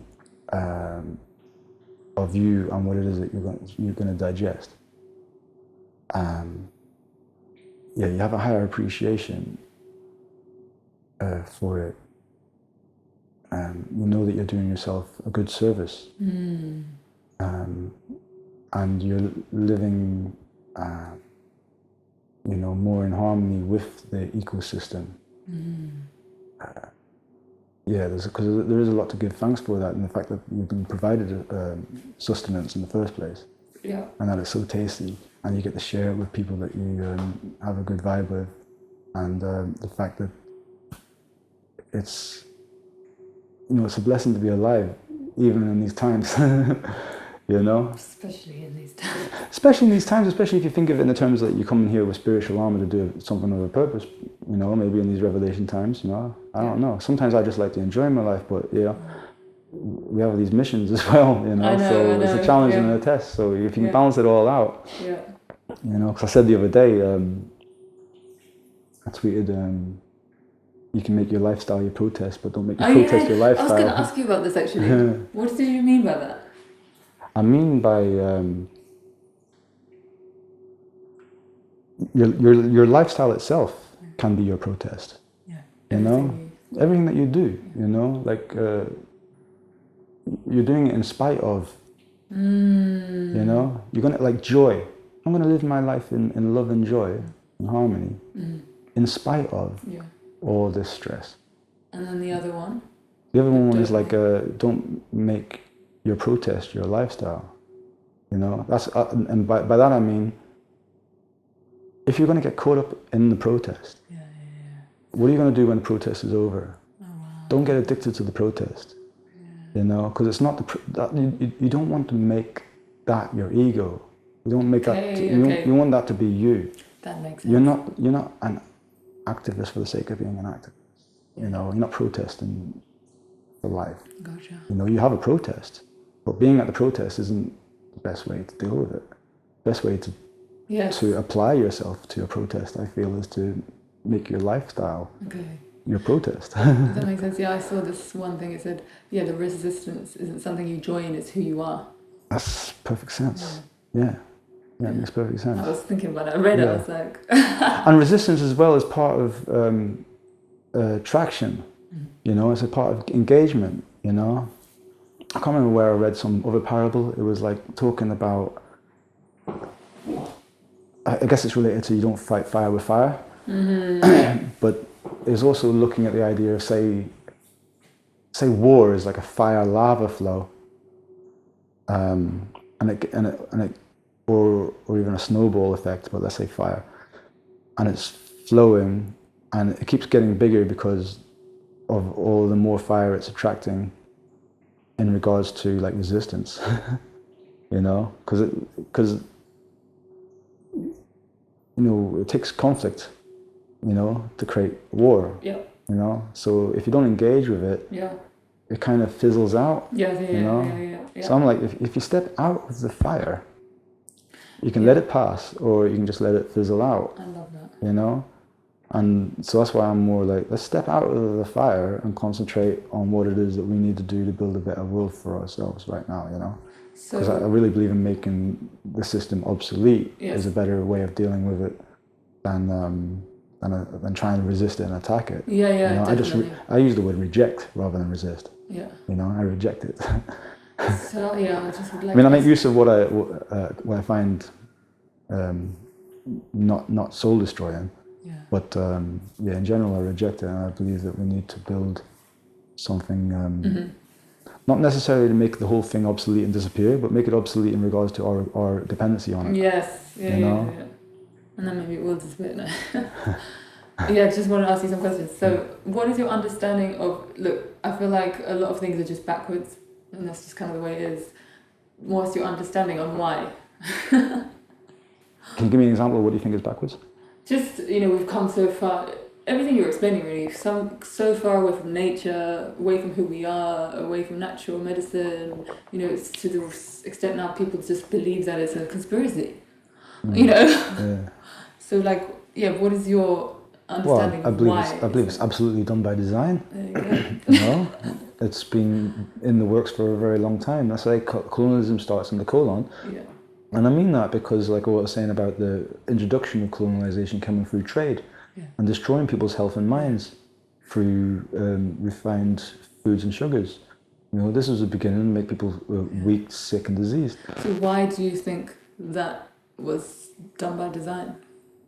To enslave people, to use people, to control people, and people's narcissism in wanting to do those types of things, and it's not new. This is something that's been, goes back to like Pharisees and Phoenicians and all this type of stuff, like ways of controlling the people. Because like same way, I remember there was a story, I don't know if it's a true story, it's a parable of a pharaoh talking about getting the people to believe that he's completely in touch with God because they had prior knowledge of when the eclipse would happen, but the people don't. So they're going to come out and say, tonight we're going to make the sun disappear. Yes. And then people are like, wow! So that type of technology is still played today, because that's the knowledge is power situation. If you know something that the masses don't, and you can kind of like play that against them and say like, we're going to make a tsunami or something, because they have that technology as well. So how does your understanding of the creator come into it? Because I feel like some people are saying, why would the creator design this, Design the wickedness? Yeah. Exactly. It's that's to do with free will. It all boils down to free will, Love that. Yeah, and then and then in some regards, it acts as an antagonist for growth. You know. Yeah, So definitely. living in a wicked environment is actually telling us to step up. Which is what you experienced, you know. I've experienced that, yeah. And I think the whole world is going through that experience right now, and I'm hoping people see the signs to see it's time to unpack a lot and to deal with things in a different way, and not to put everything into the power of these people that we already know are corrupt. Literally. You know, but for some reason they're not corrupt in this instant. You know, it's a strange way of looking at stuff, but we know that the governments are corrupt, the world governments are corrupt, and it doesn't stop at your local government and your local corrupt politician. And definitely talking about the United Nations, definitely talking about the International Monetary Fund, definitely talking about the World Bank, definitely talking about the World Economic Forum, definitely talking about all of these institutions and all of these industry leaders. You know, they're all corrupt and they don't have our best interests at heart at all. You know. Yeah. Maybe if you're in a higher bracket of finance, then you can probably get some better service from these industries.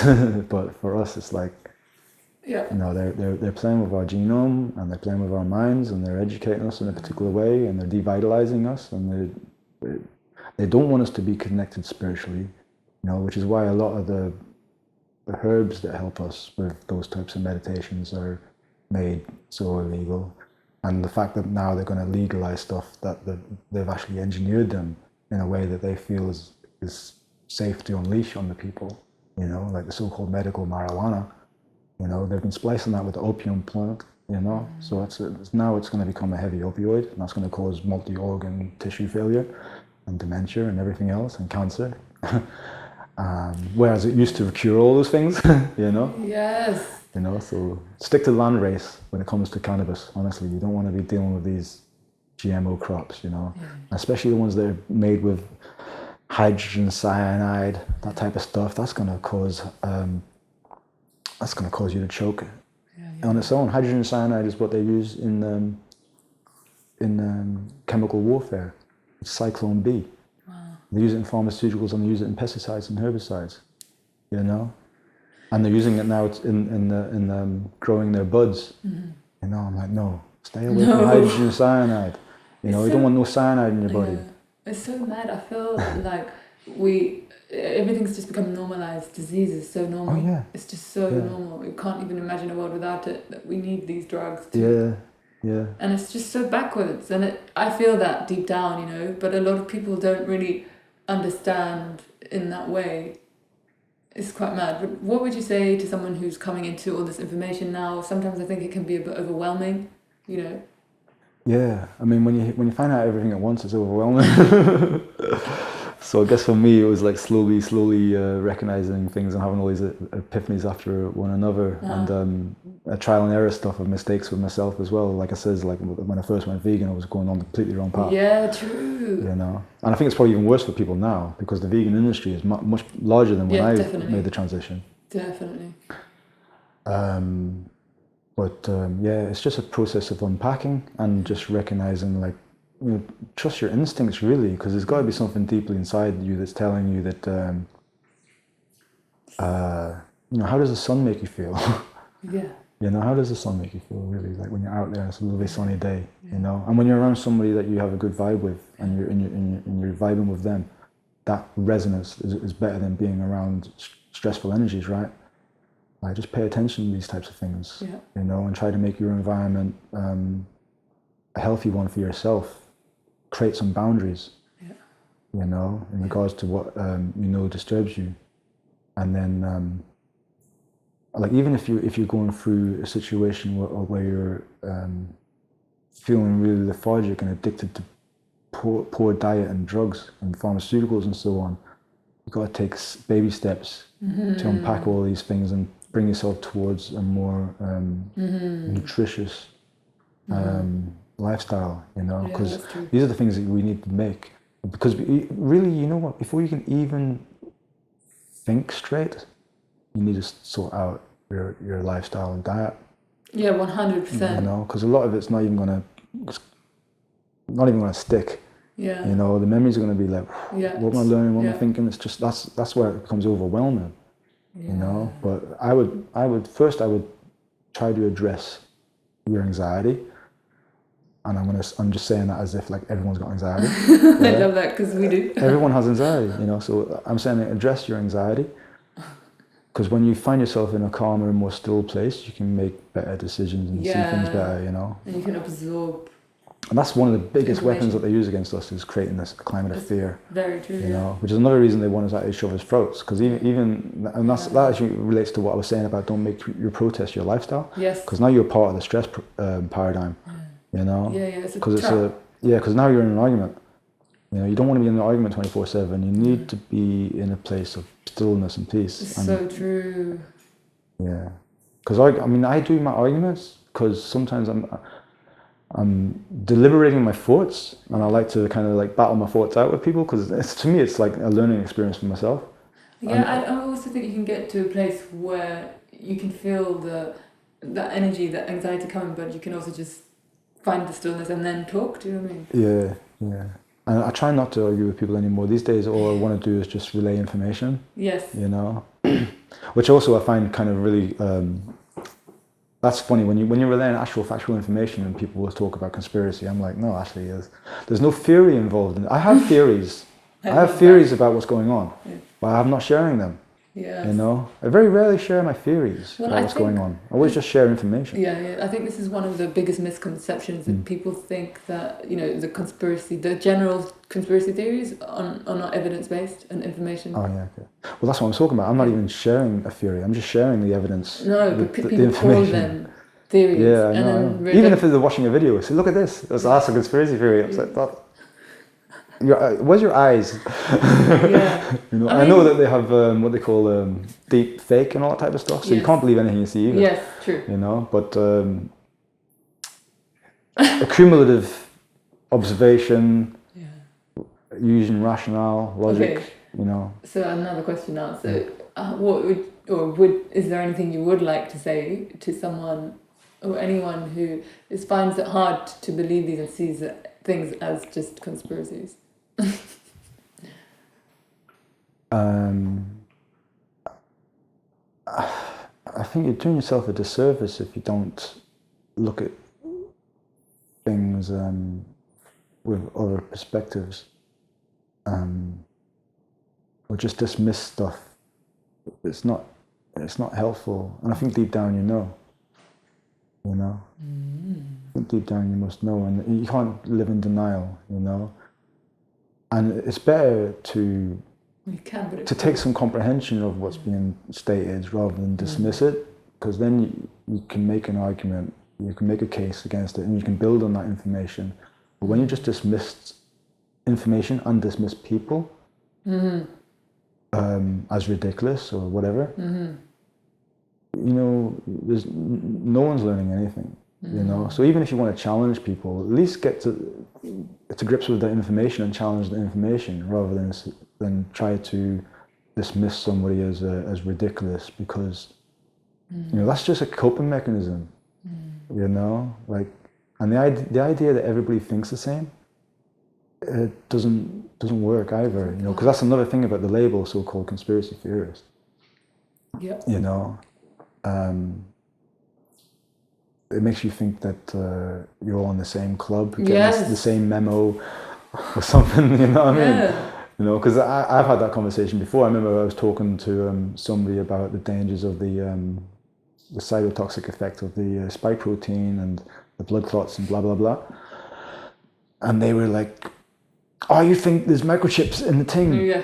And I'm like, when did I mention microchip to you? Yeah. Like, did you read an article and you've just ascribed that to me? Because I've been talking to you about a cytotoxic effect of a spike protein that's being manufactured. This is the information that they're giving us. So I'm going on trusting and I don't trust what they're saying, but I'm taking what they're saying on face value, and I'm looking at the studies that have been done by other professional doctors and so on that have done their studies, and they've put out their information and says this is the results that we've found, and I'm sharing that information. I'm not saying, oh, I think that might have an inflammation response. You know, I'm not. Where's that? I'm not just imagining that. Yeah, no, that's what I'm sharing that information from a study that a doctor has done and results that have been observed in case studies. There's a lot of stereotyping. Yeah, I know, but that's part of the weaponization of it, you know, and they use that. It's clever. That's social engineering. Very clever. You know, that's what I was saying before. It's just a way to dismiss an argument, undermine an argument, and a way to not have to address the argument. You know, because when you do address the argument, you're going to realize that the information is generally correct. Yeah. And where it isn't, then you can iron out what's not, but you're going to find that it's a lot more accurate than the misinformation and disinformation that's being peddled through the live stream media.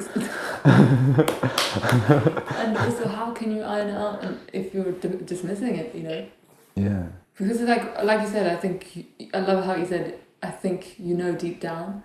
Yeah. Because right now, there's just confusion tactics all over the place. Like, come on. I believe now that deep set skepticism must be coming to the fore to some level. Yeah. In the beginning, I could understand because the fear doctrine was... Yes. That spell was powerful. True. You know? Like, so even in my kitchen, the people I live with, they were leaving the radio on, and on the hour, every hour, and if not more, it was the updates, innit? Death toll, death. Personal stories, like heart-wrenching personal stories, crisis actors, all that other stuff going on as well. And real shit, misdiagnosed, and poisoned people. We're seeing that, you know, because you know, that's another thing that people will find hard to grasp. But there was a policy of euthanasia in the care homes, the end-of-life drugs that were being peddled out, the do not resuscitate orders, the nil by mouth, the dehydration, and the solitude. All these things contributed to a lot of people passing in the old folks' homes, and that was basically manslaughter. And because of those phony applications of the PCR test, they were being attributed towards being COVID deaths. Yeah. So we're having like these heavily inflated numbers, which are based on friggin' medical malpractice and manslaughter made into policy. Yes. Yeah. You know, that's... And now the data's come out to support this. Yeah, I mean, I don't even know if the whole data on the euthanasia policy is going to be like fully mainstream for everyone, household information. Maybe it will do. They'll do a documentary on Netflix in like 20 years or something. Yeah. And people are like, oh God, I remember you said that. If they're still around to say that, I don't know. God touch, hopefully they are. I feel like the truth is out there, it's not in the mainstream. No, but I believe people, I mean, the numbers are rising, like definitely, because what I said, I remember my anxiety at the beginning felt like I was only one with my eyes open, and I know that's a bit of an arrogant thing to think, but it felt like that, really, you know, because I couldn't see anyone else who was like thinking... Real life experiences. You know, but as time's gone on, I saw like these little protests grow into these Million Man March things, and all around the world, so I know that people are like resistant to it now, they're not having it. Even people that probably had their first two or whatever are realizing this is a never-ending chain, and they keep telling us, moving the goalpost, and the penny is dropping, I think, for more and more people. Yeah. You know? So, what does freedom mean to you? I know, big question. It goes back to the other answer of free will, you know? Because again, you're talking about, you know, how could the Creator have an environment with so much wickedness? You know, people have got the free will. I want my free will to determine my reality. That's my freedom, and it's our freedom. It is what freedom is. Freedom is free will. You know, if you take away someone's free will, they have no freedom. Yeah. If you coerce somebody into giving away their free will, they don't have any freedom. If you indoctrinate someone so that you can control and direct their will, they also no longer have freedom. It's a different type of enslavement. It's an engineered, kind of socially engineered induced enslavement, you know. So having freedom to me is having self-determination and being able to follow through my will, you know, to manifest my own will. And application of will can come in so many different ways. Like right now, you know, one thing I kept meaning to mention about 2020 and the fact that I was sharing that information and getting kickback was was a lot of people coming back and all that type of stuff. Like, you're not a doctor. Like, you should give it. You're a DJ. You know, that's the one I was getting all the time. You're just a DJ. You know, and that made me laugh because I roll with so many politically outspoken rap artists, and they always got that. What do you know? You're a rapper. You know, and I'm thinking that's that same argument. Like, dismissive. It's a dismissive argument, but it's also like culturing people into like what you one person can't do like another thing. You know what I mean? Like, it makes that's ridiculous. The idea binary, very binary, super binary. You know, but it inspired me though at the time to think, right, I'm gonna get myself certified to begin with. You know, because I've got no formal education. I don't even have the GCSEs. So I got myself certified in nutrition, in herbalism, and as a calisthenics coach in the space of a year, where I was learning anatomy, kinesiology, ethnobotany. In 2020? In 2020 up until halfway through 2021, I got certified in these things. And I also did my foundation level course for the bachelor's that I'm just started in human nutrition, you know. So I've crammed, you know, while everything was on lockdown, I've just been watching lectures, studying, reading books, you know. So a lot of information is actually quite fresh for me, and I always feel like it's important to stay in study mode, because you know the way a lot of times when you do your revision and so on, you're just doing your exams, and then after the exams, it's like the window, innit? Yeah. I don't know what I wrote in that exam, I got past it, I'm qualified, I'm good. But being qualified isn't the same as having it fresh. That's so true. You know, so you got to stay and you got to revise constantly. That's why a lot of the doctors are not up to date with like even their information. They forget a lot of stuff. And a lot in the medical doctor biomedicine education system, a lot of it is about correlating symptoms to prescription drugs.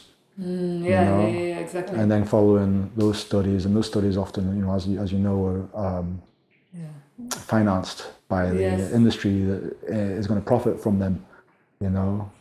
And you know what? A really good program series to watch is the one I sent you a link to. It's called Dope Sick. Oh yeah. Yeah, it's about a family called the Seckler family, and they made a drug called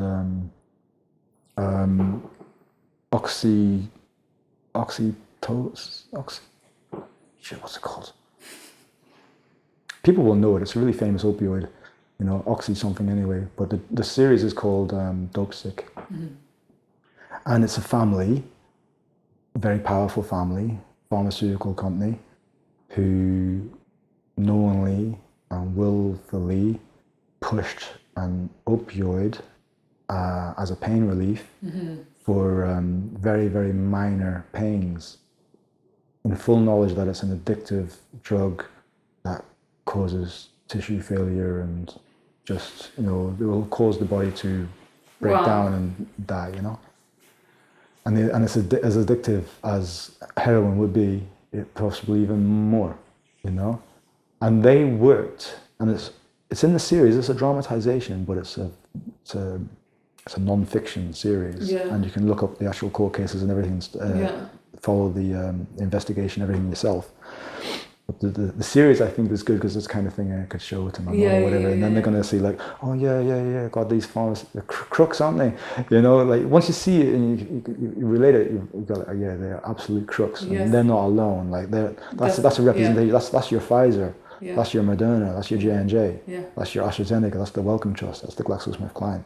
That's these people. It's the same. This is a massive pharmaceutical company that willfully worked with the FDA to get a label on their product to say that it was not addictive. The FDA approved it, you know. And how it works with organizations like the FDA and pharmaceutical companies is that, for one, obviously they're getting financial kickback, but more than that, they're getting a job offer, you know. When you do right by them in the regulatory bodies, you're going to have a good paid position in their firm afterwards, you know. So there's this like conveyor belt from it's just back to front, you know. And then obviously they get their political figures and their celebrities, but like political figures, like in this series, they really showed the mayor Giuliani in New York, they really showed him up to be a proper corrupt player in the support of this drug in the series that the Sackler family were putting out, you know. So that's a good series I would recommend people to watch if they want to get like a simple first-hand insight into corruption in the pharmaceutical industry, you know. But you could go further into that and realize that the entire industry is built on corruption from the onset, you know, because you are petrochemicals. I think we just have to really wise up to this, you know, what's going on. Because there's people that are just willfully trusting, you know. But anyway, everyone's got their own. You said it willfully. Exactly. But again, that's part of the spell, you know. But will is so important, because even when you do things against, if you do something against your will, like people who don't want to do certain stuff but they're doing it to get along, that's soul destroying. Yeah. You know, and a lot of people don't understand the price that it's going to cost their soul, you know. But it's when you're bending your will under duress and you do it anyway, it's spiritually damaging, you know. Like standing on your square, standing on your principle will garner all of the strength of the universe to come and stand with you, you know. I love that. It's true. It's true, and it may not manifest in ways that you think, you know. It may not like give you a Lamborghini, you know, but it will give you a sense of being that you just can't pay for, you know. And obviously, if you're focusing on your health and your mood and building your relationships, then you're going to become the richest man in Babylon, you know, because like, you know, there's like billions out there that are. And what's it? Sorry, just like the richest. What does that mean? Because you know. Yeah. But I love what you said about freedom and self-discipline, because I think a lot of people don't realize how much work it takes. Yeah, discipline is the important part to sharpen your will. If will was a sword, discipline is what you sharpen it with. And I think also it's really easy to be like, oh, it's too much work, you know. But it is for the first day, the second day, maybe the first week. Like if you're trying to get over an addiction, but because the discipline there is to resist. And it's almost like we've got an addiction in like relying on these corrupt freaking entities. No, you can't outsource your will and your life and all. I love that. No, you just can't do it. I mean, you can obviously, but you're no longer you. You're not in control of you. If you're not in control of your own will, you don't make your own decisions, and you're not doing it from a place of peace and stillness. I love this. You know, there's no intention behind your will. Then you may as well just be a cyborg. You know, you may as well be. Sorry. Cool. I'm gonna just ask you this one question to finalize. But thank you so much for sharing. I feel like there's so much information here. That's all right. Just scratching the surface. Yeah. Yeah, there's gonna be a lot for people to dive into. But what do you see going forwards? How do you see, you know, what do you think is the best movement for other people to do, for you to do personally? And how do you see it playing out? Or how do you want to? Well, you know, want is just what you want, isn't it? But if you visualize, then you can realize, you know.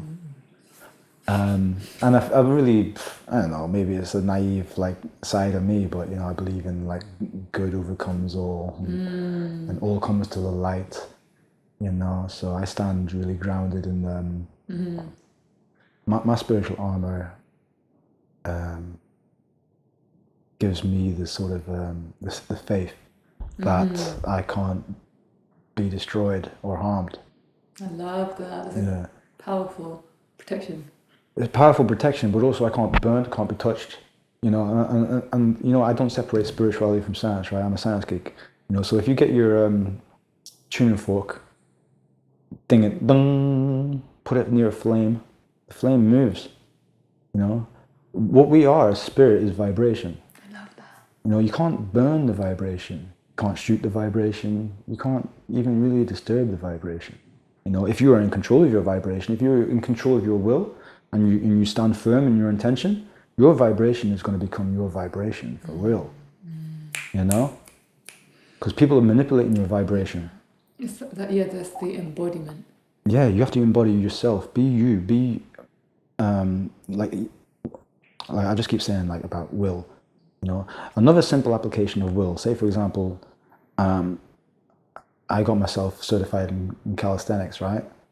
I'm still some skinny, scrawny guy, right? I'm obviously not trying like Mr. Bodybuilder, but I'd done that because it was related to what I was learning in regards to nutrition, because I understood now about the piezoelectric effect of the bones and charge and so on, and you need the movement for everything to work, to growth and repair to take place. You can't just eat yourself healthy. Yeah. You know, you can't fast yourself healthy. Fasting is important, but just having the herbs and all that, not getting, if you don't get natural light and work out, and working out is actually supplementation for an active lifestyle that we would have had in a less modern, convenient world. Yes. Right? So in a time when we were toiling in the soil and carrying stuff and doing what we were doing and dancing and doing all that, you know, like the body was being charged and built, you know. But now you have to apply your discipline and will to work out. So again, just applying will to developing physicality, building muscle, repetition, you know, doing your push-ups, doing your pull-ups. You're going to build muscle. You have to do it through repetition. But that repetition, the first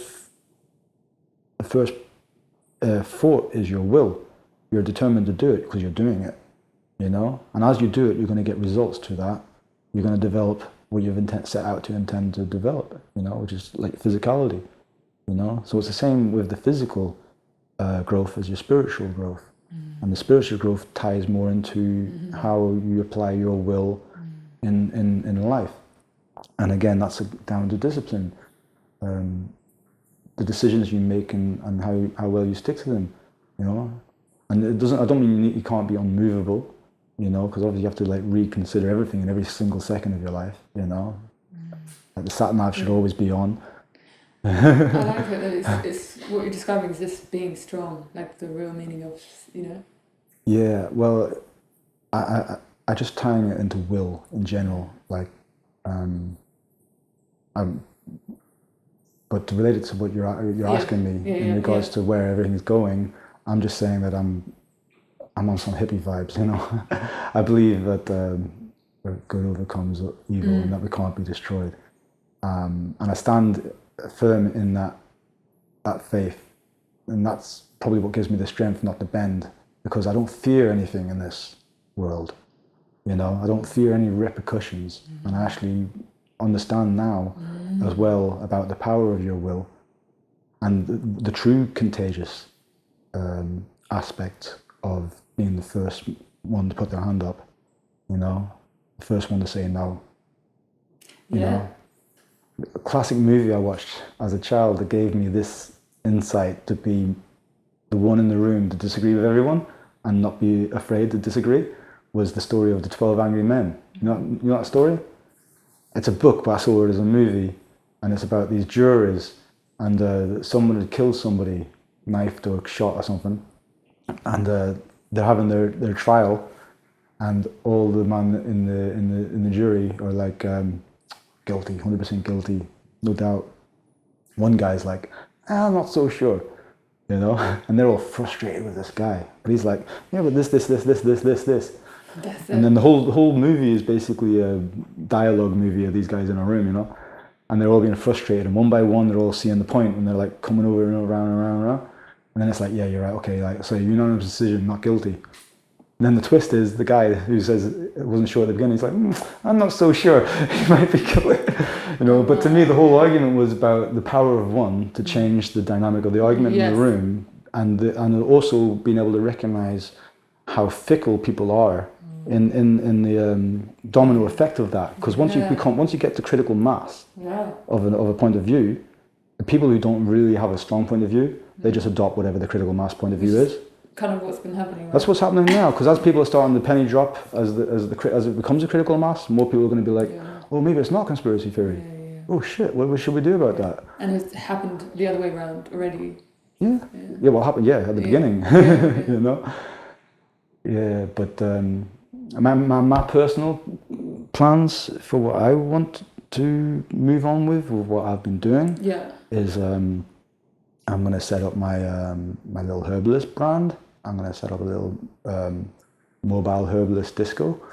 And I want to eventually lead that towards having a type of a health retreat. Yes. You know, and my health retreat's going to be a little bit more funky than other people's healthy retreats, you know, because I'm going to have like a dub sauna, for example, you know, infrared sauna with dub sound system and gong baths, you know what I mean, bass lines, you know, because cymatics and bass healing, infrared light, mate, that's where it's at, you know, algae baths. You know, the ideas I've got, like, you know, so and to continue my study, like what I call research and development, because you know, right now I've been getting really deep into my algae and making different types of medicinal gels. Just getting clued up as well, right? Getting clued up, all the time, and it's never ending process because it's so many layers, like, you know, many layers. And you got to look within and look around. I do like the way you answered, because at first you said basically about, you know, your spiritual armor. Yeah. And that's the, you know, how do we move forwards from now? And a lot of times people can think that's not doing enough. Do you know what I mean? Just, you know, when you look within, it's such a subtle journey, you know. It's like it's not enough. But actually, it's a lot. Well, not enough in what regard? I just think a lot of the time we think we need to go out into the world and do things and, you know. You know what I mean? But that's what I'm saying about don't make your protest your lifestyle. Because, like, if you do things that bring you joy and other people around you joy, that's going to have a knock-on effect. Because what we need is to build a world that is healthy and joyful, you know, where people can get on with each other, and because that's part of our nature, really. So true. You know, we all love to get out and dance and share jokes and smiles and so on. There's no, the animosity is coming through the fear and the stress. Yes. And so true. In some regards, the malnutrition. You know, so if we can correct a lot of these things and be like shining lights and examples, you know, because I know that the same way Sebi inspired me. Sebi would always say something along the lines of, like, I'm the most sick. I'm trying to heal me, you know? I'm learning to heal me. And I'm sharing what I learned. And I feel the same way. I was born into a sick environment. I'm a sick person. So a sick mind, sick body, you know? And I'm healing myself because I was suffering extreme anxiety, you know? And that has knock-on effects. And I've learned so much now about how to alleviate the anxiety.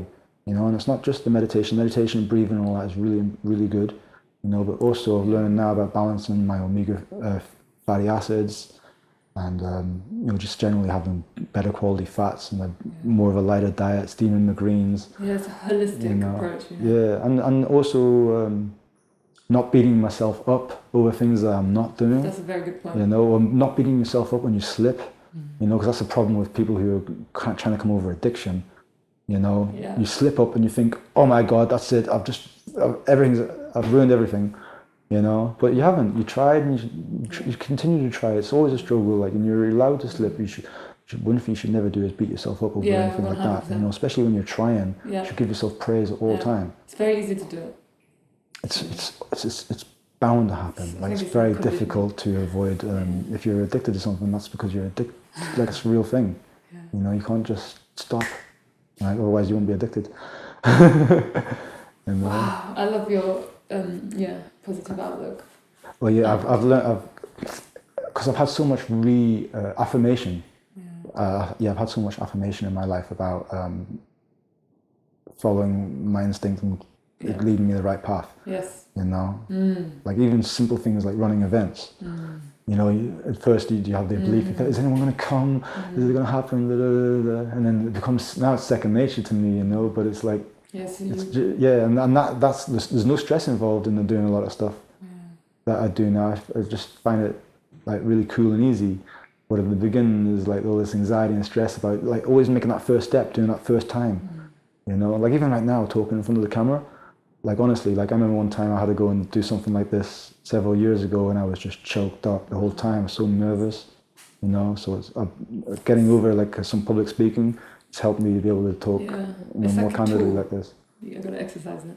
Yeah. Build it. Yeah. Anyway, thank you so much. Yeah, you're very welcome.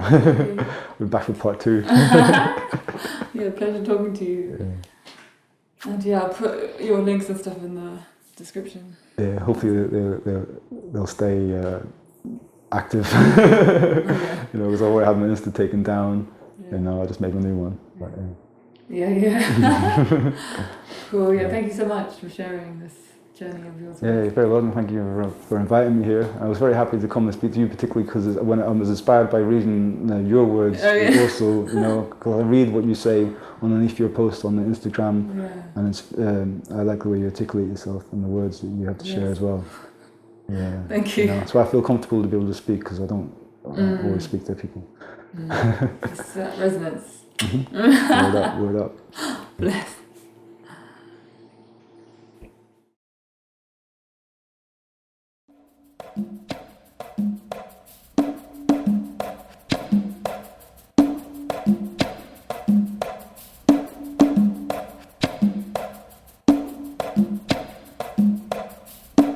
Thank you so much for listening to this episode and to this podcast. We hope that you can gain many insights through the art of listening.